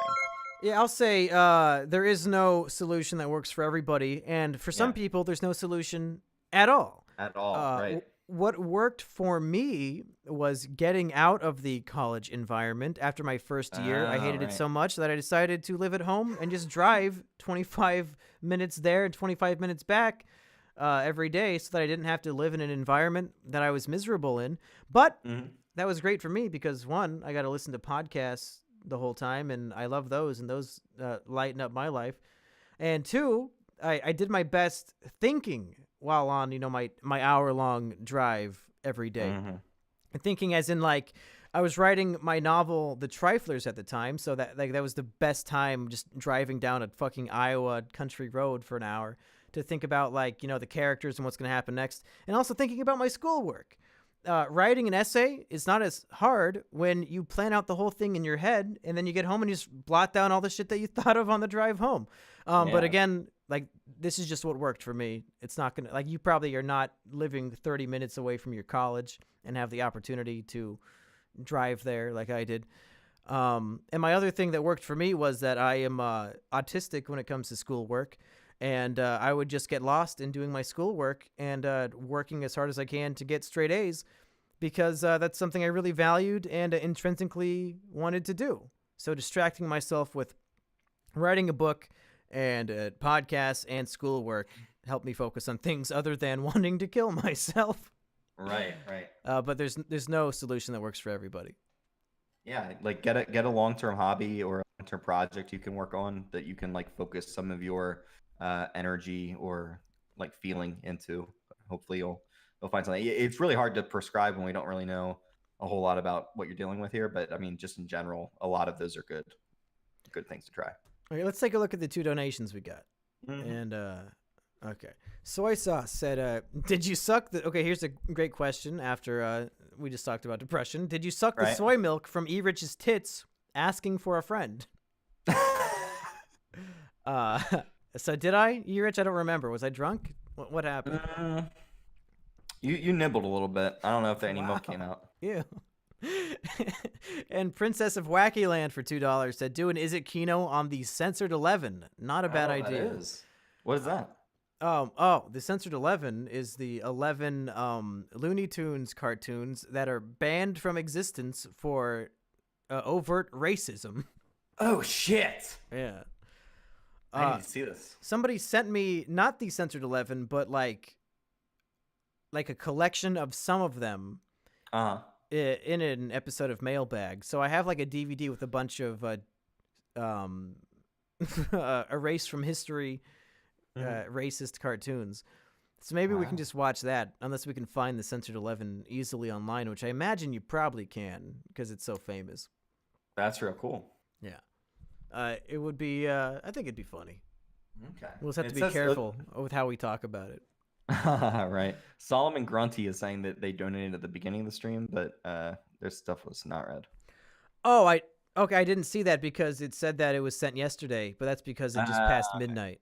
Solomon Grunty said, "I found Mumkey's creepy pastor uncle, and he gave me a link." Well, not a whole lot we can do about that, but because I can't show that to everybody. Can you give that link to me, Mumkey? I can of course. Uncle. I'm looking forward to seeing what my creepy pastor uncle had to say. And Smirk Maybe Jerk. we can reenact First Reformed. Oh, sure. I mean, I don't know what happens, but it sounds good. Smirk Jerk said, "A few days and you haven't noticed my spray paint art. Rusty Cage noticed and shared within 5 minutes. Rusty greater than Mumkey. LOL, I need a life." Man, I check my mentions on Twitter all the time. I've got a whole bunch of people telling me I'm a racist bigot today. And I did not see any spray paint art. What's going on? Rusty Cage is putting out a crazy idea of how quick creatives are to react. Within 5 minutes. Holy shit. He's got nothing else to do. He just sits at home jerking off all day. God damn it. Anonymous for $2. Do your best Fortnite dance. I think this one is to you, E-Rich. So go ahead and do the dance. I am flossing for my life right now. Okay. I can hear it. It's the most flossing you've ever heard. I went to the dentist today, so I literally got flossed today. Oh, very nice. Not a joke. It happened. Guess how many cavities I have, E-Rich? 1. Goose egg. 0. Damn. No cavities in this disgusting mouth. Look at these teeth. Mm-hmm. They're not straight, but they're not unhealthy. Very good. She gave me a referral to go to an oral surgeon to get my wisdom teeth removed, and I threw the referral in the garbage. Yeah, right. Unless they're hurting you, like don't fuck Yep. for that. Fuck you. Nope, not doing that. Go fuck yourself. Solomon Grunty posted the YouTube link. There you go. You guys can see it there. Nice. All right, hit us up with your questions or whatever the fuck in the chat. I don't see anything right now. Wisdom teeth are useful as shit. Hell yeah, Whimsy, you're right. Somebody's asking us about Rosencrantz and Guildenstern are dead. You know that, Monkey? No, I've never read it. I haven't read it either. I just know what it is. Oh, what is it? So the play Hamlet? Yeah, it's Hamlet. Yeah, Hamlet, there are 2 characters called Rosencrantz and Guildenstern who are kind of like in the background of several scenes. Don't they just like, they just see a ghost and they freak out about it? Yeah, right. So part of Hamlet is that he sees his father's ghost. Yeah. So like, is this like a satire book about those characters or what? It's kind of just them running around and doing background shit while play is supposedly going on. Oh, it's like the Lion King 1.5 of Hamlet. Exactly. Lion King 1.5. Yeah. That's funny. Smirk Jerk said, "I'll DM it to you. Same name. You are not racist, evil, or a bigot." Well, I don't know why you need to say that. I mean, I knew that. Don't it get to you. Don't let it get to you. I grew up in a minority white area and got shit every day of my life. Every day I was called a Nazi. It sucks. You got this. I'm not too concerned about fake news smearing my name because of who I talk to. I don't really give a shit. I'll stand by what I say and not what the people I talk to say. How about that? Michael says the number of cavities are the number of subs on your channel. Fuck you, Michael. Fuck Damn. you. The Princess of Wacky Land. All this and Rabbit Stew is the only Bugs Bunny cartoon in the Censored 11, and that's easily found on YouTube. There you go. Maybe we can watch all these on YouTube. Sweet. Were you going to say something before I read all that shit? Not really. Oh, okay. Thank you for the bits. Whoever sent in the bits, I missed it. Does E-Rich exercise? If so, it isn't working. He literally starves himself, and he's lost a shit ton of weight. Yeah, I've lost about 100 pounds in the last year or so. Jesus Christ. Because yeah, the man. madman only eats on weekends, right? Yeah, I'm actually getting back into it. Around the Lunar giving up on Plastic. fasting. Welcome to the But I Mumkey just Roger got off Army. doing. Oh, nice. I just got off doing 4 days this week. I'm back to 5 next week. I'm So, doing there you go. 4 what? 4 days not eating. this Oh, week. fuck. Is your girlfriend into that? Like, how do you go on dinner dates when you're not allowed to eat? So far I haven't had to deal with that yet, but basically Uh-oh. she. You're when I was living a over at her lie. place- She doesn't know. I was over at her place last night. And she was like, "No, I'm not. I'm not eating right." So It's like a scene out of a sitcom where you don't want to tell her that you're on like a crazy diet, but she invites you over and makes you like a delicious dinner, and you have to find. feed it to the dog or Yeah, you have to like find ways to make every bite disappear without eating it because Yeah, you just right, don't want to right, break your diet, but you also I don't like- want to tell her for some reason. I like turn my face in profile and then go It's like Right. pouring down the back of your shirt while you're pretending to eat it. She says this sounds like an eating disorder, but like I physically can eat anytime I want. I'm just choosing not to eat. Yeah. And like he hasn't died of malnutrition. He's doing just fine. I'm still a fat fuck as well. like, Yeah. and I'm not saying that fat fucks can't have eating disorders, but I mean, Yeah, his body is eating itself. It's not like Yeah. he's not eating anything. it's self improvement. So Is that a real diet? Yeah, it's just Fucking- fasting. Yeah, exactly. The Muslims have been doing it for 10,000 years. Right. I have to assume that's accurate. Michael, E-Rich watches other guys eat with his girlfriend. Typical soy boy getting tucked. I Good did not point. expect that. Good point. Nice. E-Rich ain't fat. He is just filled with a lot of water. Wow. Okay. I mean, Wow. much like every human. Yeah, I mean, we're all like 70% water, I think. So. Yeah. You should try self cannibalism. Well, let's try it out here. Princess of Wacky Land doing Is It Kino on the Drawn Together movie. I want to see how E-Rich would react. Are you a fan of the Drawn Together cartoon, E-Rich? I am not. I've seen like random episodes on Comedy Central, and I liked what I saw there. I just gave it a shot. In my view, it is the definition of hit or miss. Oh, really? Some episodes I think are absolutely brilliant. You and said hit or hilarious. miss. What's wrong with that? Hit or miss. I guess he doesn't miss, huh? You got a boyfriend. I bet he doesn't kiss. I'm glad you're cutting out because I don't know what the fuck you're saying. All right, good. But some episodes of Drawn Together are so painfully unfunny that they're hard to watch, but then other ones are just amazing the whole way through. So I don't know how that writing process worked, where they're like, okay, let's make this episode painfully unfunny and this one really? hilarious. But the Drawn Together movie, I didn't like it the first time I saw it, but then the second time when I was a bit older, I really understood what they were doing because the whole just to spoil the premise, Drawn Together was a very raunchy, edgy, like the edgiest show I've ever seen on TV, other than maybe like Brickleberry or some horrible show. But Drawn Together was like, what are you saying? Yeah, the Betty Boop character was like some like aging horror or something. Yeah. It's very edgy, very hilarious, dark, edgy comedy on Comedy Central. But when the show got canceled, they replaced the time slot with reruns of South Park. So the plot of the Drawn Together straight to DVD movie is like, it's like a whole satire and parody of what happened to them. And it's like Okay. shitting on that's fun. South Park. That's fun. Because like, oh, look at us. We're South Park. We think we have to put in a moral lesson at the end of every episode. We can't just be edgy for the sake of it. And I really stood by that. I'm like, wow, I do like South Park. But I also like the idea of just being edgy because it's funny. Just because, yeah. Yeah, you don't need to be doing satire all the time. Michael, like Digibro and Flowers, what will be E-Rich's downfall? What will be your downfall, E-Rich? What will be my personal downfall? Yeah.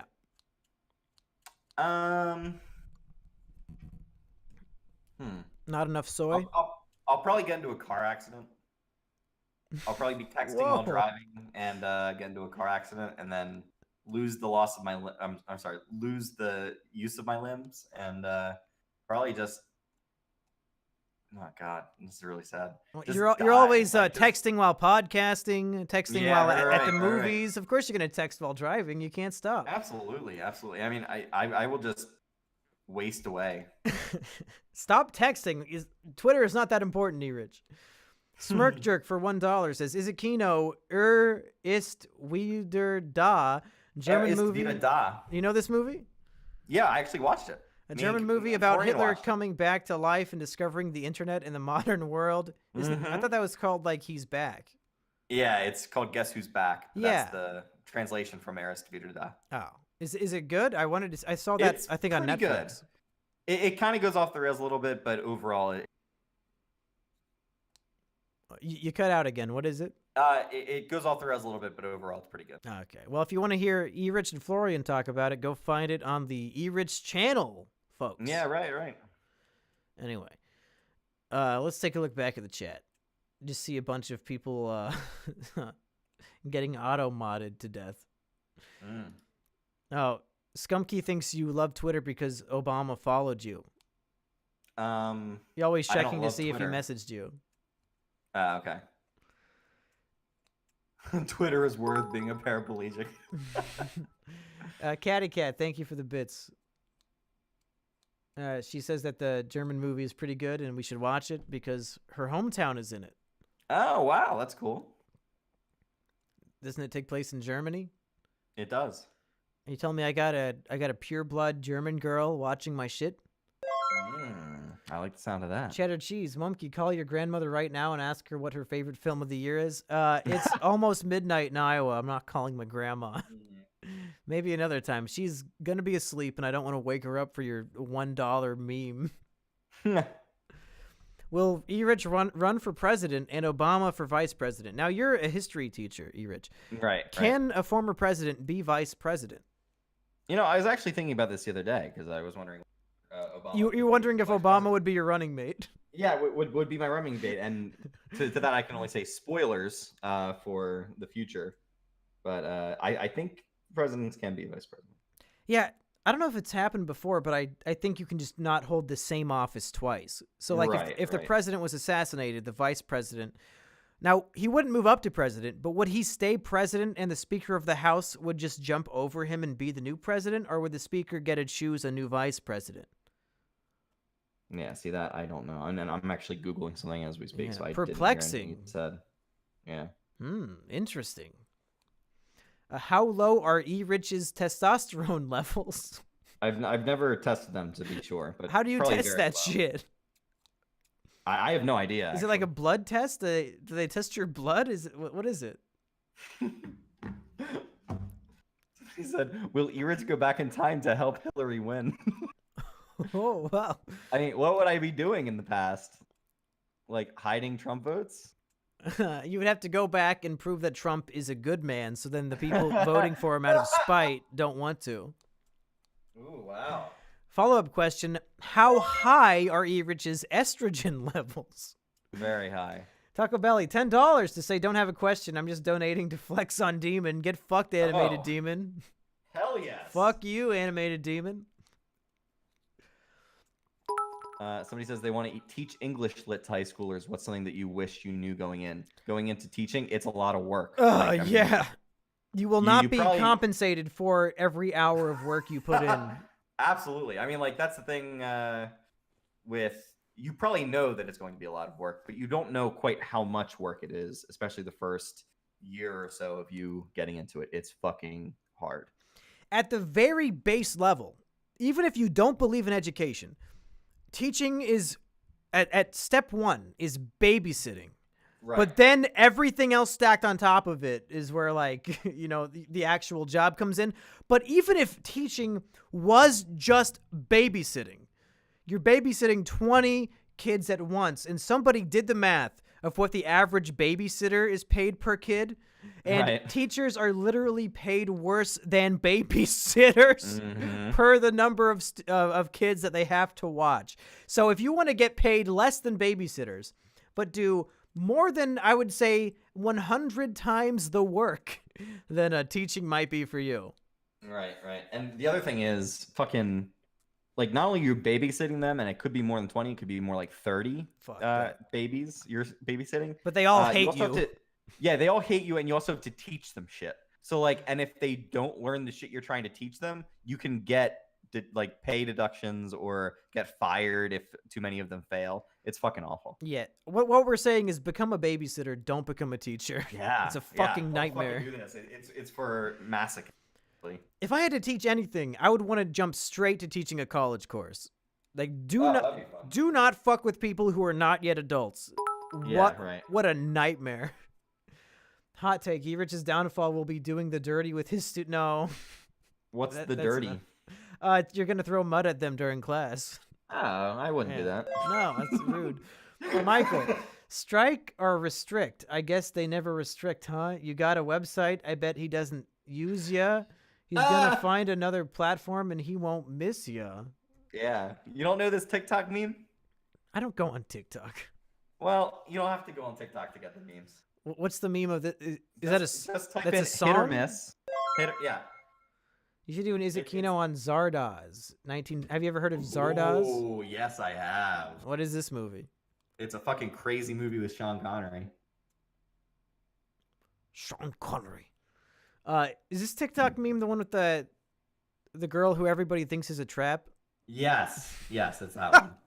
I keep seeing the screenshot of her doing the peace sign, but I don't know what that is. know.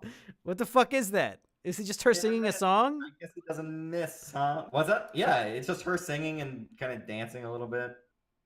And it's a meme Wow. because she's cute? Basically, and she dabs. So all you got to do to become a meme that everybody knows is be a cute girl and lip sync to a song? That's right. That's fucking bullshit. That is, we live in a society, Mumkey. Mumkey is like explaining memes to your parents. I guess so. She's unfortunately She's a female. She's not cute, and she's not a trap. I don't know. I thought she was She's cute very even when mad I about thought that. she was a trap. Yeah. As a heterosexual, Mumkey is more attractive than her. Wow. Wow. Very kind of you. She has more subs than you. Yeah, everybody does. Oh, wow. It's bullshit. She's a bit cute. E-Rich has more subs than me. Tragic. Oh, yeah, that's true. Disgusting. Man, I never thought that getting into the game, I would have more subs than you about a year in. It Yeah. only took about a year of me doing this to Nope. get more subs than you. Literally nobody expected it to happen. Nobody. That one person, thank you for the bits. Okay. Give us more questions in the chat. We'll try not to miss them. But we keep going off on tangents about memes. Did my stream freeze up?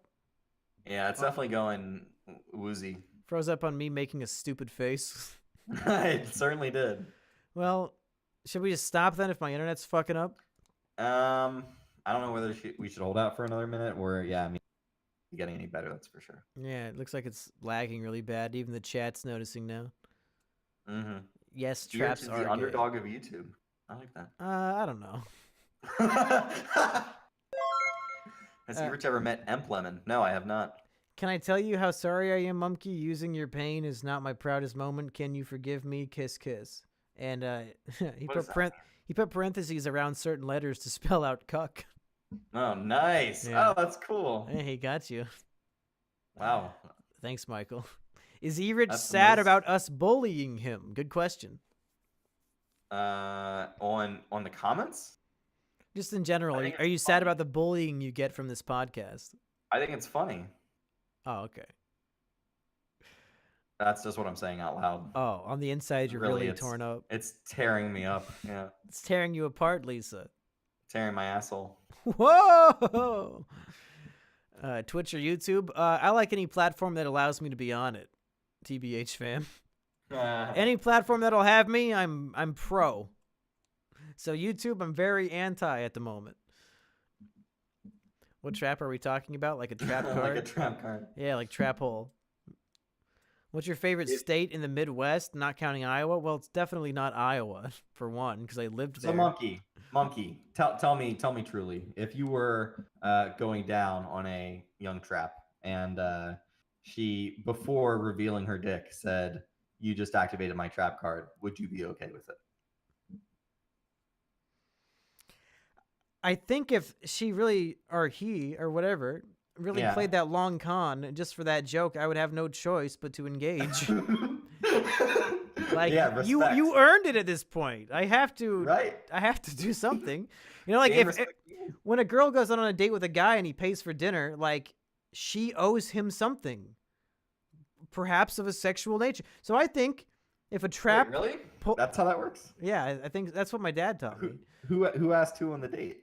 Doesn't matter. So Oh, really? Okay. if a trap, you know, puts in the work, I owe them something. That's how dating works. You owe them. Michael, the YouTube HQ Schmuter had the right idea. Well, not the right aim, unfortunately. Only got herself. Schmooter. Animated Demon What's the threw in schmooter? $15 to say "fuck you, Taco Belly, sell out cuck." I always love it when people try to fight each other by giving me money. It's always funny. It always works out for me. Man, your stream is so far behind what's actually going Is on. I it? only see the donations so late. Well, what are you going to do? Right. I think we'll wrap up soon anyway. So give us your biggest, best questions in the chat. Yeah, really. Let's get it. How long have we been going? For like almost 2 hours now? Yeet. Yeah. Will you ever try YouTube again in a few months? I'm trying YouTube every single day. I'm still fighting to get my channels back, but who knows what's going to happen. If I don't get my channels back, I'm not personally allowed on YouTube, but my girlfriend Sheepover made a channel called Jungle Jimmy that she plans on posting videos from my website to. So you can, you know, if you want to see more Mumkey content on YouTube, go subscribe to Jungle Jimmy. And Taco Belly donated $40. I'm expecting some chargebacks tonight. God damn. Fuck you, demon. Come at me. Poor bunnies. I assume that was some sort of slur. Yeah. I don't know if this is real donation money or some sort of chargeback meme, but if it's real, thank you guys a lot. That's it's a lot of money to cuss each other out. I really appreciate it. Is this like a feud that like continues throughout different streams where they just give money to streamers to? Well, I didn't know Taco Belly and Animated Demon had it out for each other. I thought they were both enemies of mine because Taco Belly made a Boomer versus Zoomer theme song, and we've only played it on the show twice. Yeah, that's good. Getting it on twice is good. Well, he wanted it to be the main theme song in every episode. I see. How do you not know how I became a mod on Burger's stream? Oh, I forgot he had pay for mods on his. Oh my god. Wait, really? People paid to be mods on his thing? Yeah. Shit. I give mods to people who I recognize as longtime fans because I know they won't fuck with me, and if they do, I'll just ban them. Right. But it hasn't happened yet. Michael says he's only here for E-Rich. Yeah, have you played the new Smash at all, E-Rich? Yeah, I have. Who do you main? Who do I main? I really don't main anybody for the most part. I've been in the spirits mode. I've been because I fucking am mad that Waluigi's not in there. So I basically put purple overalls on Mario and just main him. Why wouldn't you want to do that to Luigi to pretend that it's Waluigi? I didn't have Luigi at the time. And I had to start somehow, so I fucking did Mario. I thought the story mode was complete shit, and I gave up after about 5 minutes. And I just unlocked all the characters by just fighting. By just fighting randomly. Yeah. My favorite. That's probably the better way to do that. Yeah, I didn't like this spirit world or whatever it's called. If traps aren't gay, why do I save them to my gay unicorn folder? Checkmate flowers. I think putting the word filter on here makes it even funnier, because your imagination can decide what the words were. But my favorite to play as is you're gonna call me a casual, but I really like King K. Rool and Ganondorf. I like those really heavy guys who hit as hard as possible. So you don't like Ridley? I have not played enough with Ridley yet. Okay, all right. Yeah, because I was disappointed that Ridley could not just easily fly, and it was more of like a Spyro glide. I was hoping for like a Meta Knight wings thing. Right, right. I was playing with King K. Rool a little bit. I was really liking him. Yeah, he's fun. I mean, he's bullshit. He shoots a cannon and throws his crown, and he can suck you into his gun and shoot you off the map. Like, he's complete Yeah, bullshit, right. but it's a lot of fun. Mm-hmm. What are your favorite podcasts? Me and Erich are both big fans, and our podcast was inspired by this podcast. It's called the Flophouse Podcast, another podcast that reviews movies, but they only do bad movies, and they make it more of a comedy show than we do. Mm-hmm. We've actually seen them live in person once Absolutely. before. I've seen them several times, but Hollywood Handbook is one of my favorite podcasts. They kind of like take the shit out of Hollywood people who think they know what they're talking about in the industry, and it's just one of the funniest things every single time. I've never heard of that show. It's Would I know really any funny. of the hosts? You wouldn't know any of the hosts probably, but some of their guests have been pretty big. They had Donald Glover on one of their first episodes. Oh, the guy who is allowed to talk about shootings on YouTube without getting banned. What a hero. Yep. Fuck that guy. This is not America. It's not. Michael, for $2, wants to know, real question, as if some questions are not real. Mm-hmm. How did you even come up with the Diary of a Wimpy Kid video? That was my exposure, and I liked the edgy content you made, but where did the idea come from? The idea came from Bedhead Bernie, actually. One of my biggest hits of all time was written and edited by Bedhead Bernie. He just thought it would fit better on my channel, and then it got like 4 million views. He did all the work, and I don't even think I watched the video all the way through ever, because it was 20 minutes long, and I hate listening to my own voice. So I was like, oh yeah, this looks good, and I threw it up, and then it's my most viewed video. Thick Homie Dre for $3. Are traps gay? Yes and no. It's like Schrodinger's cock, only after knowing the answer, can you determine if you're truly gay or not? So wait, the Schrodinger's cock is both there and not there at the same time? Yeah, I guess if you're attracted to the person before you find out they have a penis, that'll determine if you're gay or not. So he says, what about Mabim Bam, my brother and me? I guess. You're cutting out a little bit. What'd you say? Somebody asked about Mabim Bam, which is one of the my brother and me podcasts. Those are those goddamn McElroy brothers, right? Yeah. Those fucking libtards. Am I right, folks? Yeah. Fuck those guys. They have too many podcasts. Too many. They most certainly do. Animated Demon threw in another $10 for this little war against Taco Bell and said, fuck, I am poor. Well, like, how did fuck get around the censor? I don't know. Oh, that's crazy. Maybe it didn't appear on screen, but I see it right here. Interesting. I think we're almost done, right, Erich? I think so. What about Pod Saves America? You a fan of that show? I stopped listening to Pod Save America. You cut out again. Why did you stop Sorry. listening? I stopped listening to Pod Save America quite a while ago. Way too fucking conventional liberal. Wow, a show that was too soy cucked even for you. They were too establishment liberal for me. Oh, you want more Bernie Sanders kind of podcast? Yeah. Give me some of that Alexandria Ocasio-Cortez, baby. Have you seen her nudes yet? Wait, huh? I said the same thing to Asterios. He has the same reaction. You guys respect her so much as a woman in politics. Absolutely. As soon as I say that she has nudes, you guys are chomping at the bit.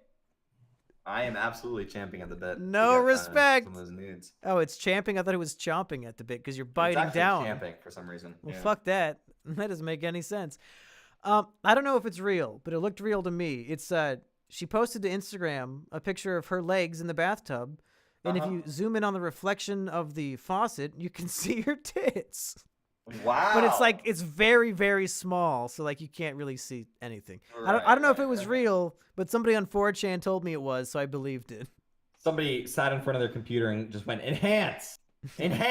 Oh, I enhanced. You just see like two round boob-shaped objects in the reflection of a tiny faucet on the other side of the photo. Doesn't sound like it's worth the risk. But she is she's got to be the most attractive congressperson now, right? Yeah. I mean, most of them are like 70-year-old men and women. There's like old people, and then there's her. It's not exactly a contest, but yeah. No. What about Anthony Weiner But wasn't he on the Congress for a while? Yeah, Wiener. Yeah, he's pretty hot. I think he was like. Skumkey Mayor? wants to know, is the Naked Brothers band better than the Jonas Brothers? No. I can't name one Naked Brothers band song. Oh, I guess I do know Jonas Brothers songs. Jonas Brothers weren't horrible. They had that song that was about the year 3000 or something. That wasn't horrible, right? That was like a decent pop song. Was that a real song? Yeah, it was like the theme song to that Meet the Somethings movie about the Meet kid. the Robinsons? Yeah, wasn't it the theme song to Meet the Robinsons? It was not I'm a Jonas obsessed Brothers with that song? movie because I've never seen it, but You It's cut like- out again. You're obsessed with it. Why? because it should it's a Disney movie. It should be like a big deal, but that and Chicken Little movie just like went nowhere. Like they were just huge fucking flops. Disney's had a lot of flops this last year. Yeah. If we did a top 10 of worst, I think Disney would be half the list. The Jonas Brothers cover of Year 3000, probably. I didn't know it was a cover. Maybe I'm thinking of the original. I don't know. I want to have my baby near Anthony Weiner's wiener. Okay, that's enough. No more. We did it. That's a Is It Kino post show, everybody. Thanks for tuning in. Tapping out. Yep. We'll have this episode if you want to listen to it again. If you missed part of it, it'll be up on iTunes and Podbean and all that stuff. It's by the end of the week, probably. I got to edit it and send it to E-Rich, or maybe I'll just upload it myself. I don't know. I don't know how to do it. We'll figure it out. I'll do it myself. E-Rich, do you have any final words to the audience? Thanks everybody for showing up. Thanks for making fun of me for have to pay respects. And I hope to see Three Identical Strangers soon and learn about the Jewish conspiracy to I don't know, create some kind of super trio of Yeah, kids. I a guess? super triplet of Jewish. Yeah. We'll find out. Go watch those movies that we recommended, folks. We'll see you next time. Bye bye.